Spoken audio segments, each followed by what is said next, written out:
الحمد لله رب العالمين، والصلاة والسلام على رسوله سيدنا محمد صلى الله عليه وسلم أشرف المرسلين وعلى آله وأصحابه أجمعين. قال الله سبحانه وتعالى في القرآن الحميد: بسم الله الرحمن الرحيم.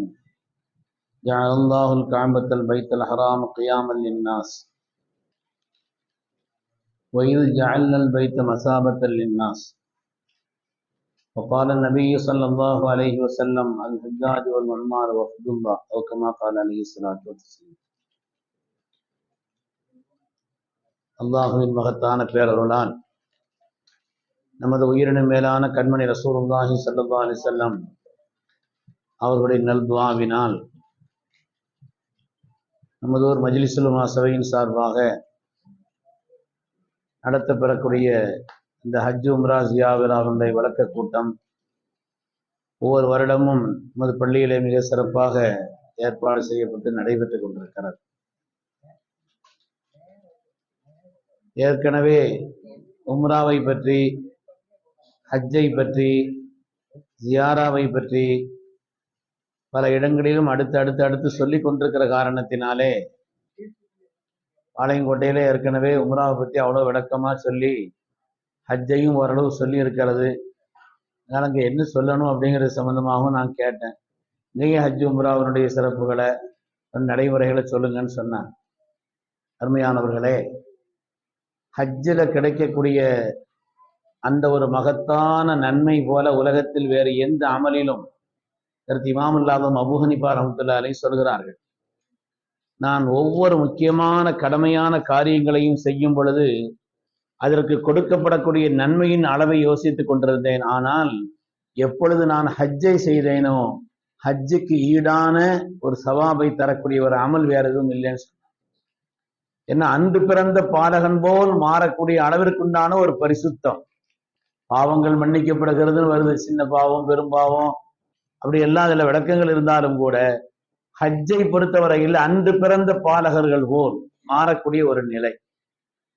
சரி, இந்த அன்று பிறந்த பாலகர்கள் போல் மாறக்கூடிய இந்த பாக்கியத்தை மேலப்படத்திலே தந்துட வேண்டியதானே? எதுக்கு அல்லாஹ் தஆலா கஷ்டப்பட்டு அங்க கூப்பிட்டு அரபான் உட்கார வச்சுதான் தரணுமா?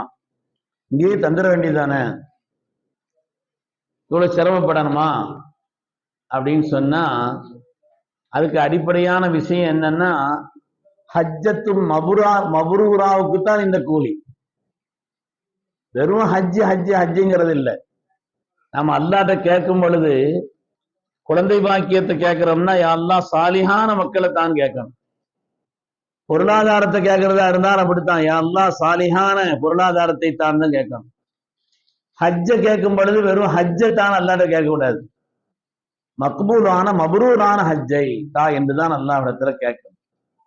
மபரூரான ஹஜ்ஜின்னா என்ன, மக்பூலான ஹஜ்ஜின்னா என்ன? அருமையானவர்களே, கண்மணி ரசூலுல்லாஹி ஸல்லல்லாஹு அலைஹி வஸல்லம் இடத்துல பிர்ருன்னா என்ன, இஸ்முன்னா என்ன என்று கேட்கப்பட்டது.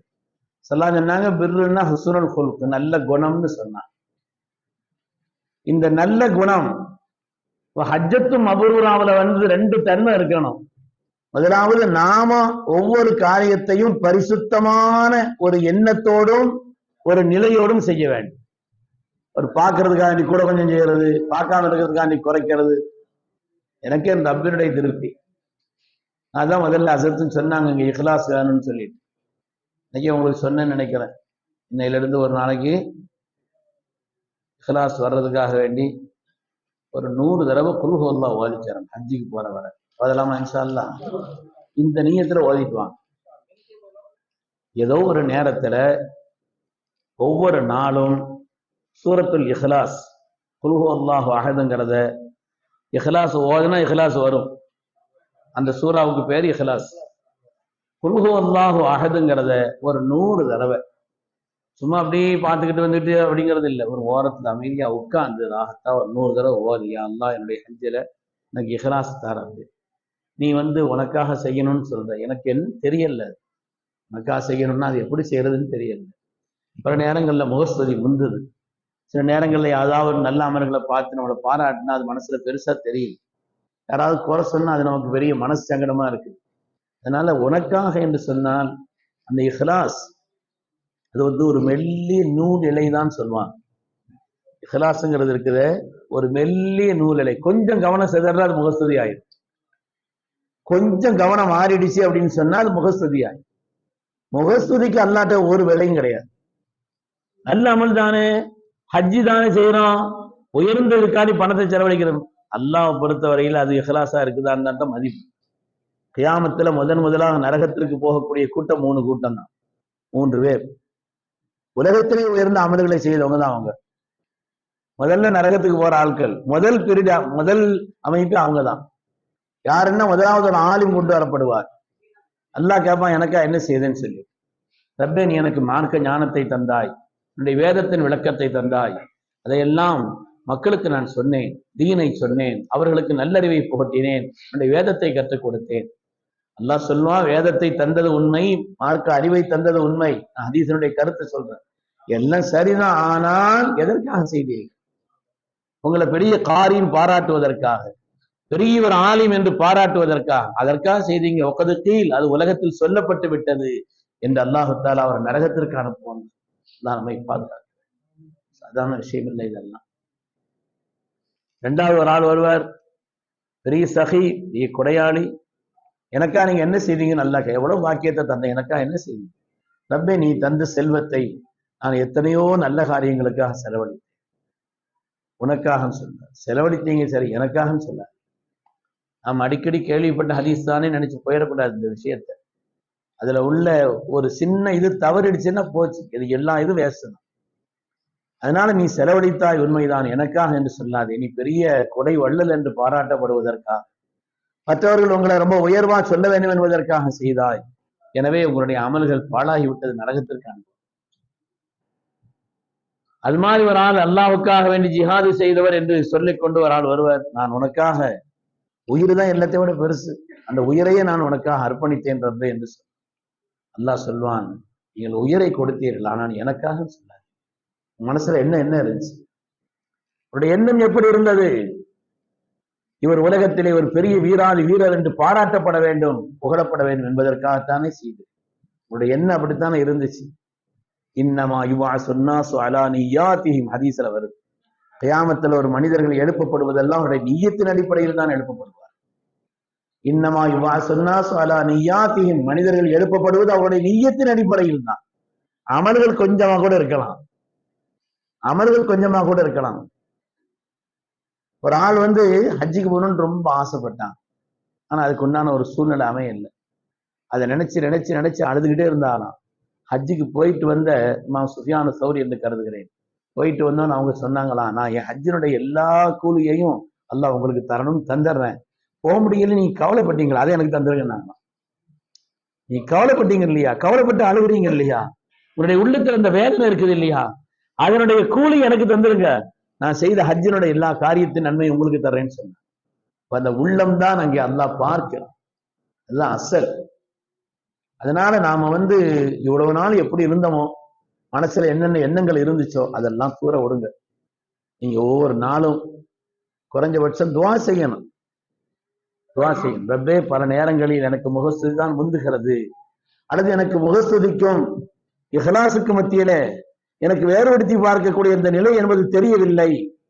அதனால ரப்பே, நீ எனக்கு இஹ்லாஸு தா ரப்பேன்னு அல்லாஹ்ட்ட கேட்டுக்கிட்டே இருக்கணும், அல்லாஹ்ட்ட ஒப்படைக்கணும். ரப்பே, உன்னுடைய பொறுப்பு, என்னை வந்து முகஸ்துதி உள்ளவனாக ஆக்கி என்னுடைய அமல்கள் பாழாகி விடக்கூடாது. இவ்வளவு சிரமப்பட்டு கஷ்டப்பட்ட காரியங்கள் பூரா அது பாழாகிடக்கூடாது அப்படின்னு அல்லாஹ்விடத்துல நான் முக்கியமாக கேட்கறதுக்காக வேண்டி எனக்கும் உங்களுக்குமாக நான் பணிவோடு வேண்டுகிறேன். இன்ஷா அல்லாஹ் ஒவ்வொரு நாளும் ஒரு 100 தடவை குல் ஹுவல்லாஹு அஹத் ஏதோ ஒரு நேரத்துல உட்கார்ந்து ஓதி துஆ செய்யலாமா? இன்ஷா அல்லாஹ். அல்லாஹ் நம்மை அப்படிப்பட்ட முஃலிஸீன்களா ஆக்கி அருள்வானா. அது மாதிரி ஹஜ்ஜை பொறுத்தவரையில ஹஜ்ஜத்தும் மப்ரூரா, ஒப்புக்கொள்ளப்பட்ட அல்லாஹ்விடத்தில் ஏற்றுக்கொள்ளப்பட்ட ஹஜ்ஜின்னா என்ன அப்படிங்கிறதுக்கு அந்த மப்ரூர்ங்கிற வார்த்தைக்கு ஸல்லல்லாஹு அலைஹி வஸல்லம் விளக்கம் சொல்லும் பொழுது அது உயர்ந்த குணங்கள் என்று விளக்கம் சொல்வார். அல் பிர்ரு ஹுஸ்னுல் குலுக், நல்ல குணம், அதுதான் முக்கியம். உலகத்துல ஒரு வசதியான ஆளா இருந்திருக்கலாம், அவருக்கு ஹித்மத் செய்யறதுக்கு பல பேர் இருந்திருக்கலாம், பல்வேறு நிலைகள்ல உயர்வானவரா இருக்கலாம், என்ன ஹஜ்ஜுக்கு போறவங்க ஒரு அசதியானவங்க தானே போறாங்க, ஏழைகள் ஹஜ்ஜுக்கு போறாங்க. அதனால அவருக்கு பல விதமான சௌகரியங்கள் வீட்டுல தங்குறதுலயோ, அங்க இருக்கிறதுலையோ, தன்னுடைய தேவைகள் நிறைவேற்றுவதிலேயோ, அல்லது ஒவ்வொரு நாளும் பழக்க வழக்கமா உணவினுடைய நடைமுறையை பலது இருக்கலாம். ஆனால் அங்க போயாச்சுன்னு சொன்னா இந்த காரியங்களுக்கெல்லாம் விட என்னை விட மற்றவங்களை முற்படுத்த, என்னை விட மற்றவங்களை முற்படுத்த, அப்படி முற்படுத்தக்கூடிய நிலை. ஸல்லல்லாஹு அலைஹி வஸல்லம் பத்தி அஜ்வதுன்னு ஹதீஸ்ல வருது, மிகப்பெரிய கொடையாளியாக இருந்தார். சொன்னா பெரிய அவங்க என்ன செல்வந்தர்ல உச்சமான செல்வந்தரா? என்ன கொடையாளியா இருந்தாங்க? ஜூத் என்பதற்கு விளக்கம் எழுதுகிறார்கள், இஅதாஉமா யம்பகி லிமன் யம்பகி, அதான் ஜூத். யாருக்கு என்ன தேவையோ அதை கொடுக்கிறது, அதான் ஜூத். நாம ஜூத் உள்ளவர்களாக, கொடையாளிகளாக இருக்க வேண்டும். கொடையாளின்னா ஒரு ஆளுக்கு எடுத்து பணத்தை கொடுக்கிறது அப்படிங்கிறது மாத்திரமல்ல, அப்படி ஒரு தேவை உள்ளவர் அந்த தேவை கொடுக்கணும். ஒரு ஆள் என்ன செய்யறாரு, அவரு கஷ்டப்படுறாரு, உதாரணமா தலைவலிக்குது, அவர் சிரமப்பட்டுக்கிட்டு இருக்கிறாரு, அவருக்கு என்ன செய்யணும், நம்மகிட்ட ஏதாவது மருந்து இருக்குது அல்லது மருந்து வாங்க முயற்சித்து அந்த காரியத்தை, அது ஜூத். ஒரு ஆள் பசிக்குது, எனக்கு இன்னும் ஞாபகத்துல வருது, பேரை கூட சொல்லுவேன். ஒரு தடவை மினால நான் தங்கியிருந்த நேரத்துல சர்வீஸ் பக்கத்துல ஹஜ் கமிட்டி இருந்துச்சு. அசத் பேரை சொல்லிட்டா உங்களுக்கு கேட்காத வர நல்லது. அப்ப அதனால பக்கத்துல தங்கி இருந்தோம். 1:30 மணி இருக்கும், என்னை ஒரு ஆள் எழுப்பினார், அசத்து எழுந்தினீங்க, பசி தாங்க முடியல சார், பசி தாங்க முடியல. நாங்களும் துட்டை வச்சுட்டு அங்கங்க அலைஞ்சு பார்க்கறோம், ஒன்றும் கிடைக்கல. இப்போ உள்ள சூழ்நிலை வேற, அவர் சொல்றது முந்தி, அதனால ஒன்றும் கிடைக்கல. பசின்னா பொறுக்க முடியல. கொஞ்சம் தூக்கம் வந்தாதான் நாளைக்கு அரஃபா அங்க போய் ஏதாவது காரியத்தை வேற செய்யணும், என்ன செய்யறதுன்னு கேட்டாங்க. இங்க 1:30 மணின்னா இங்க ஒரு சர்டிபிகேட்னா கழுவி வச்சாச்சு. சரி, நான் அப்போ 2 பேரும் வந்து கேட்டாங்க. சரி, நான் எழுந்திருச்சு பக்கத்துல நம்ம சுலோன் முபாரக்கு ஹஜ்ஜி சர்வீஸை கூட்டு வந்திருந்தோம். அப்ப அங்க போய் எதுவும் இருக்குதா, சாப்பிட்றதுக்கு எதுவும் இருக்குதா அப்படின்னு அப்ப அவர் சொன்னாவில, இந்த மாதிரி இன்னைக்கு நாங்க அரபாவுடைய நாள் இரவுல அப்படின்னு சொல்லி சில திக்கிறது எல்லாம் நடத்திட்டு நாங்க படுக்கிறதுக்கு லேட் ஆயிடுச்சு, சாப்பாடு இருக்குது, கொஞ்சம் ரொட்டியும் சால்னாவும் இருக்குது அப்படின்னு சொல்லி. சரி, நல்ல வேலை, அவ கூப்பிட்டு என்ன ரொட்டியும் சால்னாவும் இருக்குது, சாப்பிடுங்க. சத்து, நான் சாப்பிட்றது இருக்கட்டும், முதல்ல என் பொஞ்சாதி சாப்பிடாம இருக்குது, ஏன்னா அதையும் என்னால சகிக்க முடியல, அதனால ஒரு பாடுதலை தந்துருங்க, நான் கொண்டு போயிடுறேன். அவருக்கு என்ன இருக்கிறது கூட தூக்கிட்டு போயிருங்கன்ட்டார், இருக்கிறது கூட கொண்டு போயிருங்கன்னு சொன்னார். இதுதான் ஜூத். யாருக்கு அந்த நேரத்துல என்ன தேவையோ நம்மை விட அவர்களை தேர்ந்தெடுத்து அந்த காரியங்கள்ல அனுசரிக்கிறது அப்படிங்கிறது தான் உயர்ந்த குணமும் ஜூதும். கொடையாளின்னு சொன்னா பணத்தை கொடுக்கறது மட்டும் இல்லை, யாருக்கு எது தேவையோ அந்த காரியங்களை அந்த நேரத்தில் வாழ்க்கையில மறக்க மாட்டாங்க. அந்த துவா தான் ரொம்ப முக்கியமானது. இந்த துவா இருக்குதே சாதாரணமானது. ஒரு அரபால அழுதுகிட்டே இருந்துச்சு, என்ன விஷயமா அழுகுது துவா ஓது மாதிரிதான் பரவாயில்லை, அழுதுகிட்டே இருக்கு, என்னன்னு கேட்டு தஸ்பீ காணாம போச்சு. அவங்களுக்கு அது பெருசா தெரியுது, அது வந்து பிரச்சனை ஒண்ணும் இல்லை, என்னங்க தஸ்பீ வச்சு ஓதுங்கன்னு அப்படி மகிழ்ச்சி. அதனால நாம மற்றவர்களிடத்தில் உயர்ந்த குணத்தோடு, நம்மள்ட்ட யாராவது சேட்டை பண்றாங்க, மன வருத்தப்படி வைக்கிறாங்க, கோவப்பட வைக்கிறாங்க, அதை சபர் செய்யுங்க. அதுதான் குணம்ங்கிறது. குணம் 3 வகைன்னு சொல்லுவாங்க, ஹசன், கரீம், அபி, 3 வகைன்னு சொல்லுவாங்க. ஹசன் அப்படின்னா ஒரு ஆள் உபகாரம் செய்யறாரு, பதிலுக்கு ஏதோ உபகாரம்.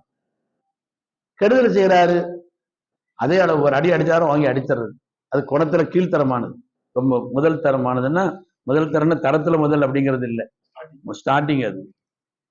அதுக்கடுத்து 2வது கரீம், உபகாரம் செய்தா பதிலுக்கு உபகாரம் செய்யறது. ஏதாவது கெடுதல் செய்தா மன்னிச்சறது, சரி போட்டு புரிஞ்சு விட்டது.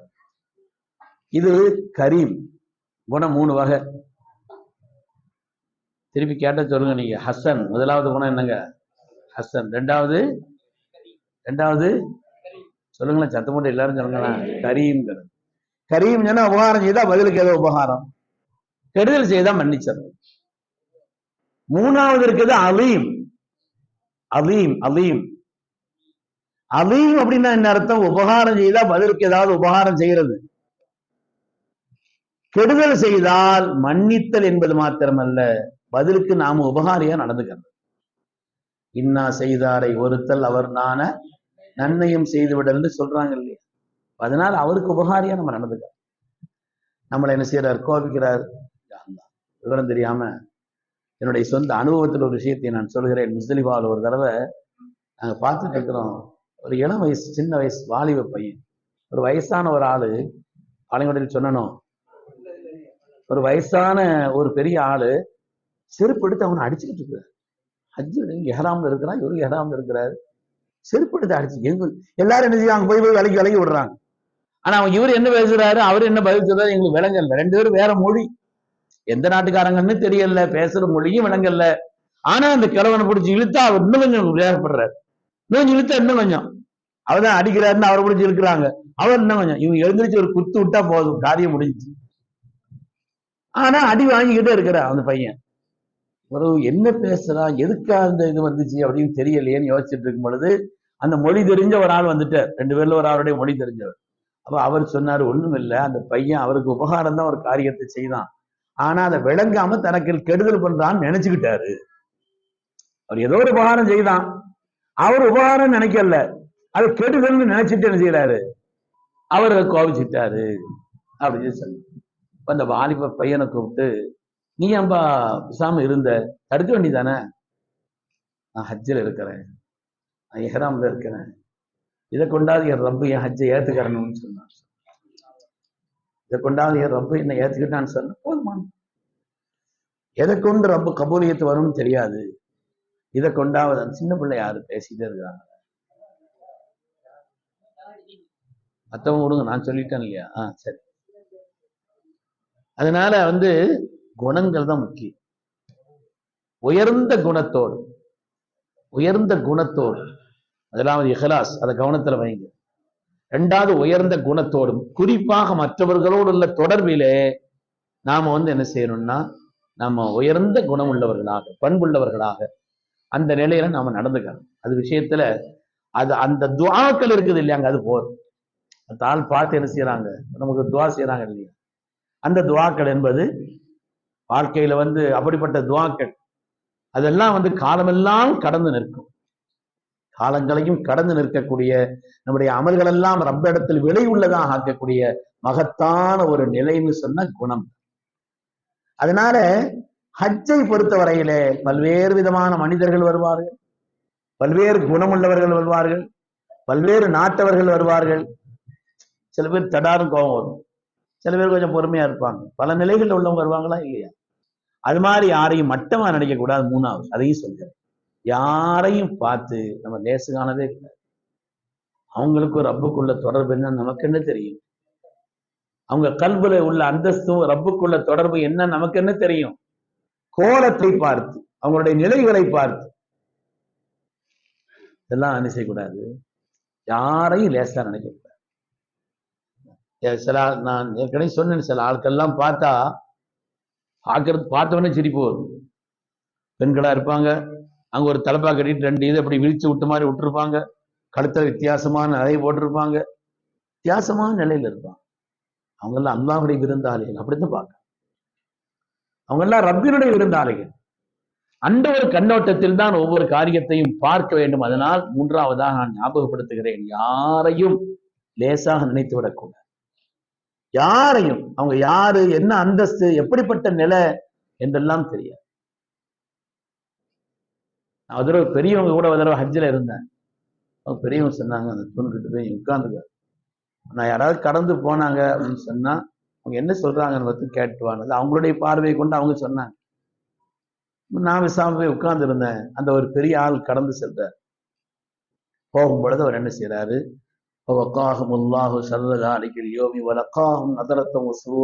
அப்படின்னு கேட்கிற மாதிரி ஒரு ஆயத்தை சத்தமிட்டு ஓதிட்டு போனேன். நான் அவளிடம் சொன்ன உடனே அர்த்தம் என்னன்னு தெரியுமா, தெரியும். கியாமத்தினுடைய நாளையில் எல்லா தீங்கிலிருந்தும் அல்லாஹு தஆலா அவர்களை பாதுகாப்பார் என்ற ஒரு சோபனம். அதனால பலவிதமான நிலையிலே உள்ளவர்கள் வருவார்கள். அவர்களுடைய துஆவை பெறக்கூடிய நிலையில், குறிப்பா அவங்களுடைய கெட்ட துஆவுக்கு ஆளாகாத நிலையிலே நாம் ஆகியிருக்க வேண்டும். எத்தனை சொல்லியிருக்குங்க, இஹ்லாஸ் 1, குணங்கள் 2, பயான் சொன்ன விசாம சொல்லிட்டு போயிட்டே இருக்கீங்க, எங்கள்கிட்ட போய் பாடம் கேட்கறீங்கன்னு நினைக்கக்கூடாது. நம்ம செயல்படுத்தணுங்க, அதுக்காண்டி கேட்க. அதே மாதிரி எந்த காரியத்திலேயும் முழு ஈடுபாட்டோடும் நம்பிக்கையோடும் அந்த காரியத்தை செய்யும். இந்த காரியத்தை செய்யும் பொழுது முழு நம்பிக்கை, ஈடுபாடு. அது ரொம்ப முக்கியம். ஒரு காரியத்தை நம்முடைய மனதில் எந்த அளவிற்கு நாம் பெரிதாக கருதுகிறோமோ அந்த அளவிற்குத்தான் அதை கொண்டு நமக்கு பயன்பாடு. அது எவ்வளவு உயர்ந்த காரியமாக இருந்தாலும், எவ்வளவு பெரிய மனிதராக இருந்தாலும், நம்முடைய உள்ளத்துல பத்தி அவங்கள பத்தி பெரிதான எண்ணம் இல்லைன்னு சொன்னா பயன்பாடு இருக்காது. வேலூர் பாக்கியாத்தினுடைய நாசராக இருந்த பக்தியார் எதிர சொல்லுவாங்கன்னு மாணவர்கள் பிரபலமா சொல்லுவாங்க. பக்தியார் எதிர்த்து நாங்க ஒரு பெரிய நாசர் எதிர்த்து இருந்தா அவர் சொல்லுவாங்களாம், வடநாட்டுல உள்ள ஆட்கள் இருக்கிறாங்களே, வஹாங்கா ஆதுமி சாதா சீதா கவி ஹசாலி சமஜித்தாக, யஹாங்கா ஆதுமி ஹசாலி கவி சாதா சீதா சமஜித்தாகன்னு சொல்லுவாங்க. வடநாட்டுல உள்ள ஆட்கள் இருக்கிறாங்களே மக்கள், சாதாரணமான ஒரு ஆலிமா தான் இவங்க ஹசாலியை போல நினைப்பாங்க. இமாம் ஹசாலியே வந்தாலும் சரிதான், ஹசாலி தானேன்றுவாங்க. இங்க ஹசாலிமாமே வந்தாலும் சரி, உலகம் எல்லாம் யா அல்லாஹ் அவர்களுக்கு கொடுத்ததை போல் ஞானத்தை எனக்குத்தா என்று உலகம் துவா செய்து கொண்டிருக்கிறதே, அந்த அறிவு பெட்டகம் அறிவுலக மேதை இமாம் ஹசாலியே வந்தாலும் சரிதான், நம்ம ஹசாலி தானேன்னு சொல்லி என்ன செய்வாங்க, முடிச்சிருவாங்க அப்படின்னு சொல்லுவாங்க. அதனால எந்த காரியத்தும் சரி, எந்த மனிதர்களும் சரி, அதை பற்றி உண்டான நம்முடைய மனதில் எந்த அளவிற்கு கனமும் உயர்வும் தெரிகிறதோ அந்த அளவுக்கு தான் பயன்பாடு, அந்த அளவுக்கு தான் அதனுடைய பயன்பாடு. ஈரோடு கோபிச்செட்டிப்பாளையம்னு ஒரு சம்பவம் சொன்னா, பாளையங்கோட்டையில சொன்னா, அதனால அல்லாஹு தஆலா நமக்கு தந்திருக்கக்கூடிய பெரிய ஞாபகத்து மறதி, சில பேர் ஞாபகம் இல்லாம வந்திருப்பாங்க, அதையும் சொல்லிக்கிறேன். சில ஒரு 8-9 வருஷம் இருக்கும், ஒரு ஆள் வந்திருந்தார் ஹஜ்ஜிக்கு. நடந்த பயான்ல கேட்டுட்டு காபாவை சுற்றி உள்ள இடங்களின் கண்ணியம் என்னன்னு பேசிக்கிட்டு இருந்தோம், ஒவ்வொரு இடத்தை பத்தி. அதுல அந்த முஸ்தலிஃபா அதனுடைய கண்ணியம் என்ன, முஸ்தலிஃபா முல்தசம், முல்தசமனுடைய கண்ணியம் என்னன்னு பேசிக்கிட்டு இருக்கோம். முல்தசம் எதுவும் தெரியுமாங்க? சில விஷயங்களை நடைமுறை வார்த்தையில சொல்லுவாங்க. தவாப், தவாப்னா 7 சுற்றுறது, 7 சுத்தி 2 ரக்காத் தொழுகிறதுக்கு பேரு தான் தவாப், சுத்துறது மட்டும் இல்லை தவாப். மத்தாஃப்னா என்னங்க? சில வார்த்தைகள் இருக்குது, அது விளங்கிக்கிறணும்.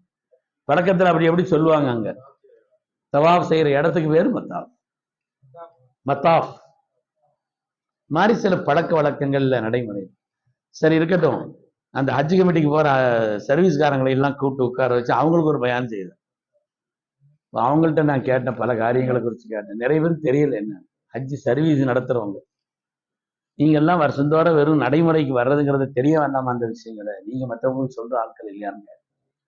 பெருமைக்காண்டின்னு சொல்லல, சொல்றேன், எல்லாம் பெருமைக்குரியவன். கண்ணியமானவர்களே, அதனால அந்த முல்தசமனுடைய இடம் நீங்களும் இன்ஷா அல்லாஹ் ஞாபகம் வச்சுக்கோங்க. முல்தசம் அந்த இடத்துல போய் ஒரு தடவை நின்று நெஞ்சு அதோட சேர்த்து நின்று ரப்பிட்ட நம்முடைய முறையீடுகளை செய்யும். அதாவது ஹஜ்ருல் அஸ்வதுக்கும் காபாவுடைய வாசலுக்கும் மத்தியில் உள்ள சின்ன இடம் தான். ஆனா பார்ப்பாங்க, அப்படியே தன்னை அப்படியே ஒட்டின மாதிரி, முல்தசம்னாலே அப்படியே தன்னை சேர்த்து கொள்ளக்கூடிய இடம்னு அர்த்தம். அப்படி சேர்ந்து நிற்பாங்க. பெண்கள் நின்னாங்கன்னா அந்த இடத்த விட்டு கொஞ்சம் அவங்க அப்படி சேர்ந்து நிற்கிற இடத்த விட்டு பின்னால நின்று அவங்க துவாவும் செய்யும். அந்த இடத்துல செய்யப்படக்கூடிய துவாக்களை அல்லாஹ் கண்டிப்பா வாமின் அஹதில் எதுவோ முல்தசம் இல்ல ஸ்தீபாரா.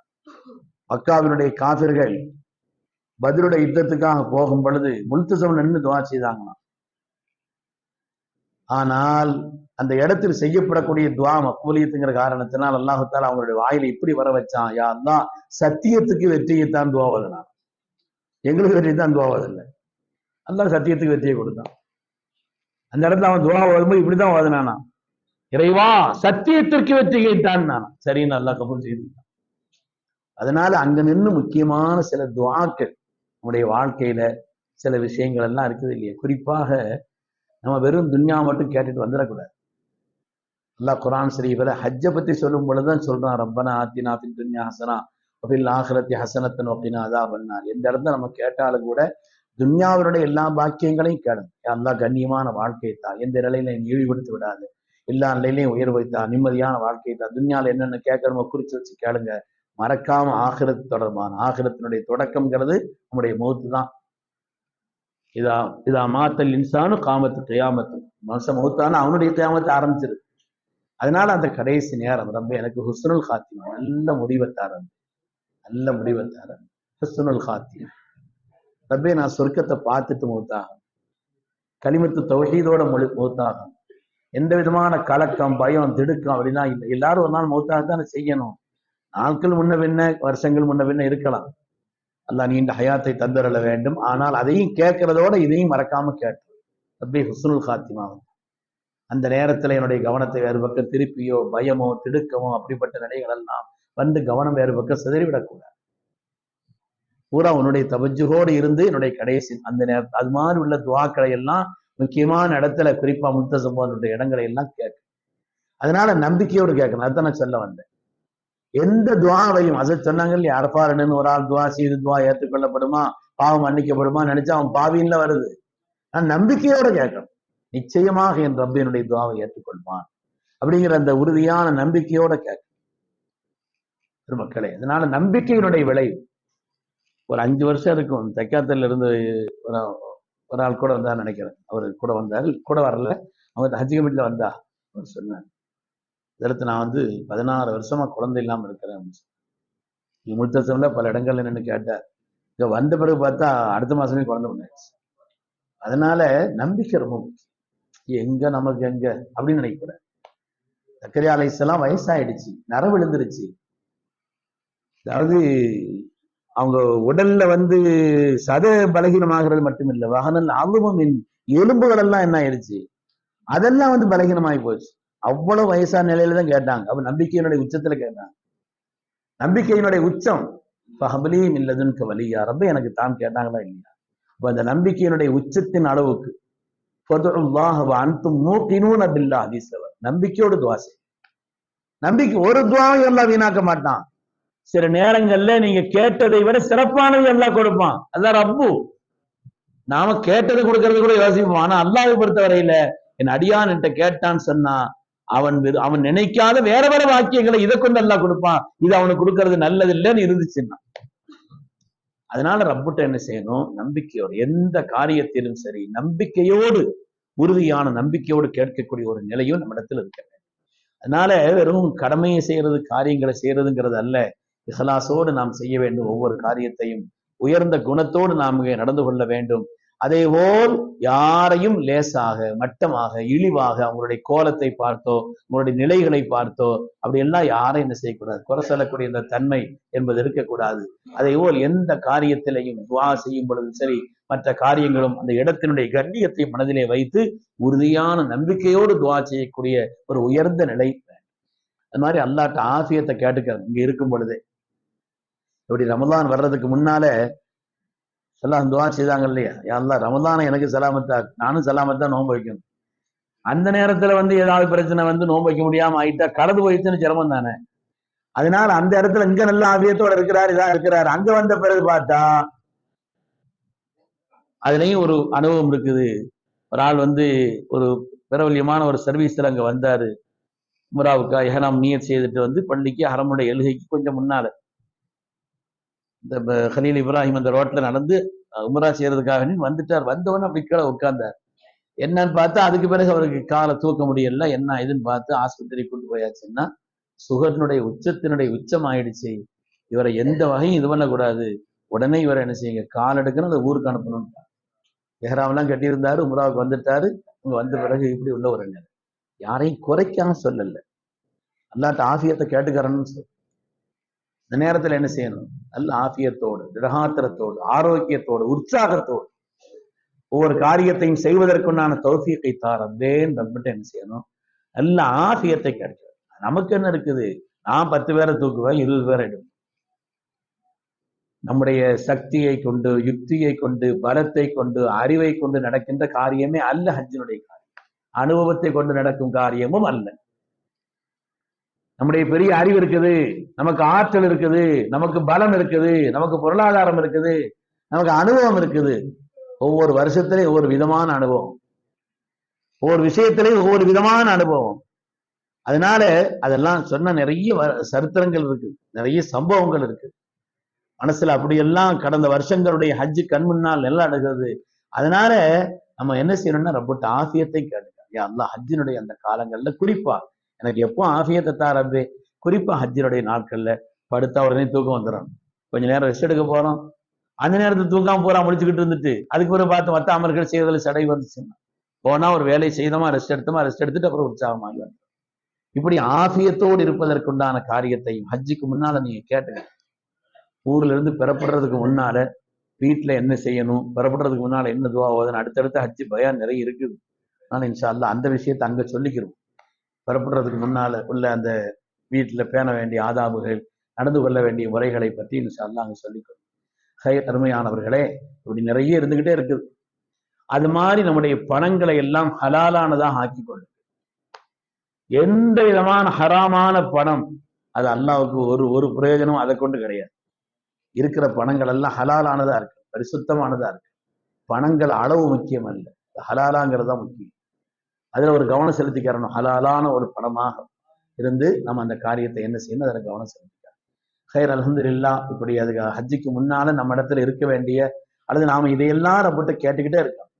ரப்பே எனக்கு இஹ்லாஸ் தாரம்பே, என்னுடைய அமல்கள்ல கவனத்தை தாரம்பே, முழுமையான நம்பிக்கையை தாரம்பே, அது மாதிரி நல்ல தோழர்களை அமைத்துத்தான் ரப்பேன்னு ஒரு துவா சேர்த்துக்க. பயணத்துல நல்ல தோழமை, உத்துலுபுர் ரஃபீக கபுல தரியக்குன்னு சொல்லுவாங்க. பாதைக்கு முன்னால் பயண தோழனை தேர்ந்தெடுன்னு சொல்லுவாங்க. நல்ல தோழமை. சில ஆள் இருக்காங்க நம்மளை அமல்களை ஆர்வப்படுத்துவாங்க, அவங்களோட சேர்ந்தா சென்னா யாரோட சேர்றோம் அது வரத்தனங்க செய்யும். சொஹபத்து மாசிரான்னு சொல்லுவாங்க. சுறுசுறுப்பா நடக்கிற ஆள் கூட நடந்தோம் வைங்க, நம்மளும் சுறுசுறுப்பா நடப்போம். அறிவாளியான ஆட்களோட பழகிறோம், நமக்கு அறிவாளியா இருப்போம். நம்மளும் என்ன செய்யும், அறிவார்ந்த நிலையில் நம்ம அணுகுமுறை இருக்கு. பக்திமான்களோட சேர்ந்துட்டா நம்மளுக்கும் பக்தி வந்துடும்.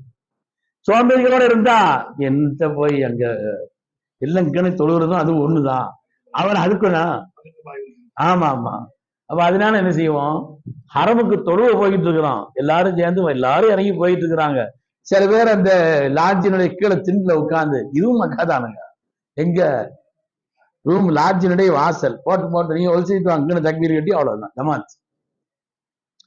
அவங்களையும் நான் குறை சொல்லல, நம்முடைய பழக்கத்தில் யாரை உடன் வைத்துக் கொள்ளவே. எத்தனையோ வயது முதிர்ந்த பெண்மணிகளை நான் நம்ம ஊர்ல இருந்து பேர் சொல்லி எனக்கு சொல்ல தெரியும். எத்தனையோ வயது முதிர்ந்த இவங்கெல்லாம் ஹஜ்ஜில் எப்படி இவங்களை கூப்பிட்டு சமாளிச்சு நல்லபடியா நல்லவன் சேரணுமேன்னு கவலைப்பட்ட எத்தனையோ பேர் அங்கிருந்து அவர்கள் மற்றவர்களுக்கு பாடமாக இருந்திருக்கிறார். வயதான அம்மா எனக்கு தெரிந்து நம்ம ஊர்ல இருந்து ஹஜ்ஜிக்கு வந்தாங்க. அவர்களை குரானை எடுத்து அல்லாது அவங்களுடைய இடத்துல நான் வேற பார்த்ததே இல்லை. குரான் ஓதிக்கிட்டே இருந்தாங்க. ஓய்வெடுக்க நேரத்துல ஓய்வெடுப்பாங்க, மற்ற நேரத்துல பூரா குரான் ஓதிக்கிட்டு இருந்தாங்க, இல்லைன்னா செலவாத்து வருவாங்க. இப்படித்தான் தங்களுடைய ஒரு நிமிட நேரத்தை கூட வீணாக்காமல் கழித்த எத்தனையோ. அதனால அப்படிப்பட்ட நல்லவர்களோடு, நல்ல அமல் செய்பவர்களோடு அதையும் அல்லாட்ட கேட்டுக்கறணும். யா அல்லாஹ் நல்ல தோழமையை, எனக்கு ஒரு நல்ல சுஹபத்தை, எனக்கு நன்மையை நாடக்கூடிய, அது எனக்கு உதவியாக இருக்கக்கூடிய, எனக்கு நல்ல காரியங்களிலே ஆர்வத்தை தூண்டக்கூடிய நல்லவர்களோடு. சுறுசுறுப்பா இருக்கிறவங்க நம்மளும் சுறுசுறுப்பாரு, அறிவாளிகளோட நம்மளும் அறிவாளியா இருக்கு. சுஹபத்துங்கிறது என்ன செய்யும், மனுஷன்ல மார்க்கத்தை உண்டாக்கும் இல்லையா. ஒரு நாய் சுஹபத்தை அறிஞ்சு குகைவாசிகளோட 309 வருஷம் அவங்களோட சேர்ந்துதான் தூங்குச்சு நாய். அவங்க மட்டும் தூங்கல, நாயும் தூங்குச்சு. நாய் என்னங்க ஈமான கொண்டிருக்குது, ஈமான் கொள்ளல, அது ஒன்னும் அமல் செய்யல, நம்ம பார்வையில் நஜீஸ் அது அப்படிப்பட்டது. ஆனால் சேர்ந்தது எப்படிப்பட்டவர்கள் சேர்ந்த காரணத்தினால் வாழ்க்கையில சொர்க்கத்திற்கு செல்லும் 10 பிராணிகளில் இருந்து நாயும் ஒன்று. சொர்க்கத்திற்கு செல்லக்கூடிய பிராணிகளில் 10 பிராணிகள் அதுவும் ஒன்று என்று சொன்னால் அவன் நல்லவர்களோடு. ஆமா யா அல்லாஹ், சிறந்த வலிமார்கள் சாலிஹீன்கள் அவங்களுடைய துவாக்களை எல்லாம் பெறக்கூடிய நிலையும் அப்படிப்பட்டவர்களுடைய தொடர்பை எனக்கு ஏற்படுத்தி தாரப்பேன்னு கேட்டுக்கிறார். ஹைர் அருமையானவர்கள், இப்படி அதுக்கு முன்னால் உள்ள ஆதாபுகள்னு சொன்னா நிறைய சொல்லிக்கிட்டே இருக்கலாம். ஹஜ்ஜினுடைய நாட்கள் 5 பாறைங்கோட்டையில் நான் சொன்னேன். ஹஜ்ஜினுடைய நாட்கள் எத்தனை தாங்க, 5 நாட்கள் தான். அதனால ஒரு பெருநாள் அன்று ஆரம்பித்து எஹ்ராம் கட்ட ஆரம்பித்து துல்ஹஜ் 10 வரை ஒரு ஆள் எஹ்ராம்ல இருக்கிறாரா, இருக்கலாம். ஹஜ்ஜுக்கா எஹ்ராம் கட்டிட்டாரு, கலையவே இல்லை, இஃப்ராதினுடைய இது அப்படி இருக்கலாம் ஒரு ஆள். ஆனால் நாம செய்யக்கூடிய ஹஜ்ஜுங்கிறது ஹஜ்ஜினுடைய 3 வகையில என்ன வகைங்க, தமத்து. தமத்துங்கிற அந்த ஹஜ்ஜு செய்யறோம். தமத்துங்கிற ஹஜ்ஜு முதல்ல உம்ராவை நாம் நிறைவேற்றி விட்டு நார்மல் ட்ரெஸ்ல இருப்போம். அந்த நேரத்தில் தவாஃபுக்கு போவோம், தொழுகைக்கு போவோம், தஸ்பீஹாத்தில் தொழுவோம், மற்ற காரியங்கள் எல்லாம் என்ன செய்யணும், நல்ல அமல்களை செய்யக்கூடிய ஒரு நிலையில அங்க நேரத்தை பாக்கியமா கழிச்சுக்கிடுவோம். ஏன்னா அந்த இடம் பாக்கியமானது. ஒரு இடம் எவ்வளவு பாக்கியமானதோ அது மாதிரி அங்க மாற்றமா நடந்தா அந்த அளவுக்கு தண்டனைக்குரியது. சைக்கிள்ல போறாரு கீழே விழுந்தா அது வேற விஷயம், டூ வீலர்ல போற கீழே விழுந்தா அது வேற விஷயம், பஸ்ல போகும்போது பஸ் சார்ஜ்னா அது வேற விஷயம், ட்ரெயின்ல இருந்து விழுந்தா அதனுடைய நிலை, விமானத்துல இருந்து விழுந்தா எவ்வளவு சீக்கிரமா போய் சேருதோ, எவ்வளவு உயர்வான சீக்கிரம், அது மாதிரிதான் விளைவு அப்படித்தான். மக்கா இல்ல லட்சம், எதை எடுத்தாலும் லட்சம் தான். ஆனா அங்க அது மாதிரி பாவத்தை செய்தா குற்றம் இல்லை. அல்லாஹ் சொல்றான், உமை இறுதி, அங்க யார் பாவத்தை நாடுகிறார்களோ அவர்களுக்கு அதாப் இருக்குதுங்க. எங்க வந்து உட்கார்ந்துகிட்டு, எந்த இடத்துல, எவ்வளவு பாக்கியமான இடத்துல இங்க வந்தா என்பது போல். அதனால புனிதமான அந்த இடத்தினுடைய கண்ணியத்தை மனசுல கருதி நாம உம்ராவை முடித்ததற்கு பின்னால் அந்த நேரங்களை எல்லாம், பள்ளிக்கு தொழுவு போயிட்டு இருக்கிறோம், உதவி செய்துட்டு பள்ளிக்கு தான் போறோம், சும்மையும் போகணும், தஸ்பீஹாத்துகள் ஓதிட்டு போகணும். சும்மா நம்ம நேரத்துல போகிற ஸலவாத்து ஓதிட்டு போறோம். அந்த நேரத்துல போகும்போது ஏதாவது ஒரு நல்ல அமல்களை செய்துகிட்டே இருக்கான், கூட்டிக்கிட்டே இருக்கான். அதனால சில நேரங்கள்ல தவாஃபு செய்யும் பொழுது 3ஆம் கலிமா மட்டும் ஓதி தவாஃப் செய்துக்கிட்டே இருக்கும். சில நேரம் 4ஆம் கலிமா ஓதணும், சில நேரத்துல ஸலவாத்து ஓதி செய்யணும், சில நேரத்துல ஒரு தஸ்பீஹாத்துகள் சுப்ஹானல்லாஹி வபிஹம்திஹி சுப்ஹானல்லாஹில் அஸீம், 2 வார்த்தைகள் நாவிலே சொல்வதற்கு லேசானது, ஈசானின் நன்மையை நிற்கக்கூடிய தராசுல ரொம்ப கனமானது, அல்லாஹ்வுக்கு மிக பிரியமானது 2 வார்த்தை சுப்ஹானல்லாஹி வபிஹம்திஹி. அதை என்ன செய்யணும், ஒரு ஒரு ஒரு தவாஃபல எப்பமாவது ஒரு தவாஃபல பூரா அதை என்ன செய்யணும், ஓதிக்கிட்டே இருக்கு. பக்கத்துல வாங்கல அப்படின்னு சொல்லிக்கிட்டே இருக்கலாங்களே, கொஞ்சம் பக்கத்துல வாங்க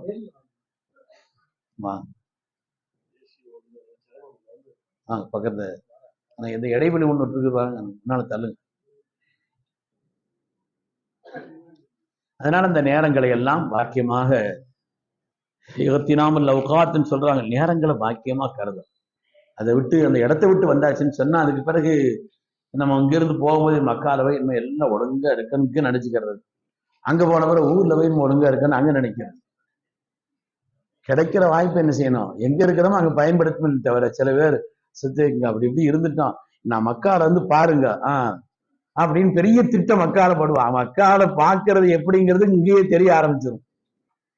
அங்க போன பிறகு ஹஜ்ஜுக்கு பிறகு மக்பூலான ஹஜ்ஜுன்னா அதுக்கு கூட பரிசுத்த வாழ்க்கை தானே, ஊர்ல போய் நான் எப்படி இருக்கிறேன்னு பாருங்க, ரெண்டும் நடக்காது ஒழுங்க.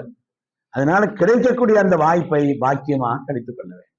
ஹைர், நம்ம உம்ராவுடைய காரியங்களை முடிச்சுட்டு நார்மல் ட்ரெஸ்ல இருந்து அதுக்கு பிறகு தேவைப்பட்ட உம்ராவுக்கு போவோம், அப்ப எஹ்ராம் கட்டிக்கிறோம். ஆக இது ஹஜ்ஜுக்காக வேண்டியுள்ள அடுத்துள்ள எஹ்ராம். அது கட்டப்பட வேண்டிய அந்த எஹ்ராம் கட்டப்பட வேண்டிய நாள் அப்படிங்கிறது இருக்குது 8ஆம் நாள் தான் எஹ்ராம் கட்டப்பட வேண்டிய நாள். நான் வந்து ஒரு சில வருஷம் இருக்கும், ஹஸ்ரத்தும் அந்த வருஷம் ஹஜ்ஜுக்கு வந்திருந்தாங்க. நான் எஹ்ராம் கட்டுறதுக்கு முன்னால ஒரு பெரிய ஆளு, அவர்கிட்ட போய் நான் சொன்னேன், பழகிட்டு இருக்கிறோம், மக்காரம் தான் பழகணும், அடிக்கடி இது பண்றோம், என்கிட்ட ஏதாவது குறை இருந்தா பொறுத்துக்கங்க, எனக்காக துவா செய்யுங்க அப்படின்னு சொல்லி. மன்னிக்க மாட்டேன் சார், உங்களை நான் மன்னிக்க மாட்டேன், எனக்கு தூக்கி வாரி போட்டுருச்சு. என்னமோ சொல்றாரு அவரு, மறக்கவே செய்யாது, எனக்கு மறக்கவே செய்யாது, உங்களை நான் மன்னிக்க மாட்டேன். ரப்பே, இங்க வந்து எனக்கு இப்படி ஒரு நிலையா, என்ன விஷயம், என்னவா இருந்தா நீங்க சொல்லுங்க, நான் என்ன தப்பு இருந்தாலும் உங்களுக்கு மன்னிப்பு எடுக்கிறோம், அது என்ன பகரம் செய்யணுமோ அதை செய்யறேன். நீங்க நம்ம ஊர்ல கடந்து போகும்பொழுது என் பக்கத்து கடையில் அவரை பார்த்து பேசிக்கிட்டு இருக்கிறீங்க, ஒரு நாள் என்ன பார்த்து பேசுனீங்களா நீங்கிறாரு, என் பக்கத்து கடைக்காரரு, ஆமா என் பக்கத்து கடைக்காரர், அவரை பார்த்து நீங்க பேசுறீங்க, அவர்கிட்ட என்ன செய்யறீங்க, பரிமாறி பேசிக்கிட்டு இருக்கிறீங்க, நான் அடுத்த கடை தான், ஒரு நாளா என்கிட்ட உட்காந்து நீங்க கூப்பிட்டு பேசுறதுக்காண்டி கூப்பிட்டு ஏதாவது ஒரு வார்த்தையை சொல்லி நான் மறுத்து போனா தானேங்க அப்போ, இல்லைங்க எனக்கு புறக்கணிக்கிற மாதிரி தெரியும், அப்படி எந்த எண்ணம் எனக்கு இல்லை அப்படின்னு அவரை சொல்லி விளக்கம் சொல்லி சமாதானப்படுத்தி அவர்கிட்ட மன்னிப்பு வாங்குறதுக்குள்ள நான் பட்டபாடு பெரும்பாடு, அதற்கு எல்லாம் பேர்லாம் தெரியும். அதனால அருமையானவர்களே, நம்மளை எல்லா நிலையிலையும் பரிசுத்தப்படுத்திக்கிறார் அந்த நேரத்தில், மனதால் உடலால், அது மாதிரி நம்முடைய எண்ணங்களால், தீய எண்ணங்கள் எல்லாவற்றிலிருந்து நம்மை பரிசுத்தப்படுத்தி 8ஆம் நாள் அவன் ஹஜ்ஜுக்காக ஏறாங்க, சாதாரணமானதல்ல. அப்ப நம்மளை வந்து தங்கி இருக்கக்கூடிய இடத்துல, மாலிமுடைய ஆபீஸ்ல தங்கி இருக்கிறோம், மாலிம் நமக்கு தந்திருக்கக்கூடிய இடத்துல தங்கி இருக்கிறோம், அங்க நீங்க என்ன செய்யுங்க, 7ஆம் நாள் அன்னைக்கு நைட்லயே நீங்க தயாரா இருக்கணும், மகரிபிலே உங்களுக்கு வண்டி வந்துடும் சொன்னா பிறப்புறோம், ரெடியா இருக்கணும். இல்ல அங்க போய் சண்டை போட்டு நடக்கக்கூடாது, இல்ல அப்படித்தானே? புஸ்தகத்துல பாருங்க, 8ஆம் நாள் காலை சுபு தொழுகைக்கு பின்னால் தான் ஸல்லல்லாஹு அலைஹி வஸல்லம் இங்க இருந்து புறப்பட்டு மினாவுக்கு போனாங்க அப்படின்னு இருக்குதுங்க. நீங்க என்ன இப்ப சொல்றியா? இந்த வேலையெல்லாம் அங்க வைக்கவே கூடாது. புஸ்தகத்தையெல்லாம் மூடி வச்சிட வேண்டியதுதான். அது எல்லாத்தையும் லட்சக்கணக்கான ஹாஜிகளை கொண்டு சேர்க்கணும் இல்லையாங்க, அவங்களுடைய பொறுப்பு அப்படின்னு இருக்குது. மினாவில 8 அன்னைக்கு கொண்டு சேர்க்கணும். அதனால முந்தி பரவச்சா பரவட்டணுமே தவிர அதுல ஹஜ்ஜில் எந்த விதமான குறைபாடுகள் அதை கொண்டு வராது. அதனால நம்ம அன்னைக்கு இஹ்ராம் கட்டுறோம். இந்த இஹ்ராம் கட்டுறதுக்கு முன்னால என்னென்ன செய்யணுங்கிறத உங்களுக்கு சொல்லியிருக்கிறோம். ஞாபகம் இருக்கு இல்லையாங்க?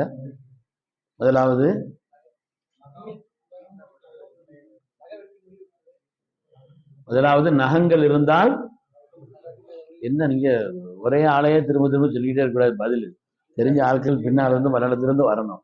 5 விஷயங்கள் செய்யணும்னு சொன்னேன் இஹ்ராமுக்கு முன்னால. முதலாவது நகங்கள் இருந்தால் அதை களைந்து கொள்ள வேண்டும். 2வது தாய்மார்களும் கவனமா கேளுங்க, களையப்பட வேண்டிய முடிகளை களைந்து கொள்ள வேண்டும். களையப்பட வேண்டிய முடிகள், சும்மா அதெல்லாம் தாடிலாம் வச்சிடக்கூடாது. களையப்பட வேண்டிய முடிகள் அது களைஞ்சுக்கிறோம். ஏன்னா அது 2வது. 3வது இஹ்ராமினுடைய சுன்னத்தான குழி நீயத்து வச்சு ஒரு குழி குளிச்சுக்கிறோம். தொடக்குள்ள நிலையில் பெண்கள் இருந்தாலும் சரி அவர்களும் குளித்துக் கொள்ள வேண்டும். குளிக்கிற காரணத்தினால தொடக்கெல்லாம் போயிடாது, ஆனாலும் குளித்துக் கொள்ள வேண்டும். 3வது. 4வது இஹ்ராம் அணிவதற்கு முன்னால உடலில் நறுமணங்களை பூசிக்கொள்ள வேண்டும். அந்த வாசனை இஹ்ராமுக்கு பின்னால இருந்தாலும் தப்பில்லை. நம்ம முதல்ல பூசுறோம், அந்த வாசனை இஹ்ராமுக்கு பின்னால அந்த வாசனை இருக்குது, இஹ்ராம்ல நம்ம நறுமணம் பூசக்கூடாது அப்படின்னு நினைக்கிறோம். அது இல்லை. முதலில் பூசப்பட்ட அந்த வாசனையினுடைய வாசனையோ அதனுடைய அடையாளங்களோ அந்த நம்ம இஹ்ராம் நியத்து செய்ததற்கு பின்னால உடம்புல இருந்தாலும் அதனால ஒன்றும் தப்பு இல்லை. அப்ப அதனால நறுமணங்களை பூசிக்கொள்வது 4வது. இஹ்ராமுடைய நியத்து செய்வதற்கு முன்னால 2 ரக்காத் தொழுது கொள்வது. தலைக்கு இல்ல வார்த்தும் இஹ்ராமுக்கு முன்னால் செய்ய வேண்டிய 5 காரியங்கள். முதல்ல நாங்கள் இருந்தா வெட்டிக்கரணும், களையப்பட வேண்டிய முடிகளை களையணும், சுன்னத்தான ஒரு குழி குளிச்சுக்கரணும். இந்த மாதிரி நறுமணங்கள் உடலில், எதுல அல்ல, ஆடையில் அல்ல, ஆடையில பூசிக்க, உடலில் பூசிக்கொள்ள வேண்டும். பெண்கள் வாசனை குறைவான மருதாணி போல விஷயங்கள்லாம் அவங்க போட்டுக்கலாம். அது 5வதாக 2 ரக்காத் தொழுதுக்கணும். பெண்கள் தொடக்கொள்ளவர்களா இருந்தா தொழ வேண்டியது இல்லை. அவ இஹ்ராம் நியத்து செய்து நம்ம கட்டிட்டோம். யா அல்லாஹ் ஹஜ்ஜுக்காக நான் இஹ்ராம் நியத்து செய்கிறேன், ரப்பே என்னுடைய ஹஜ்ஜின் காரியங்கள் அனைத்தையும் லேசாக்கிறது, நீ கபூல் செய்கிறார். ரப்பே ஹஜ்ஜினுடைய காரியங்கள் அனைத்தையும் எனக்கு லேசாக்கி அதை நீ கபூல் செய்து ரப்பே.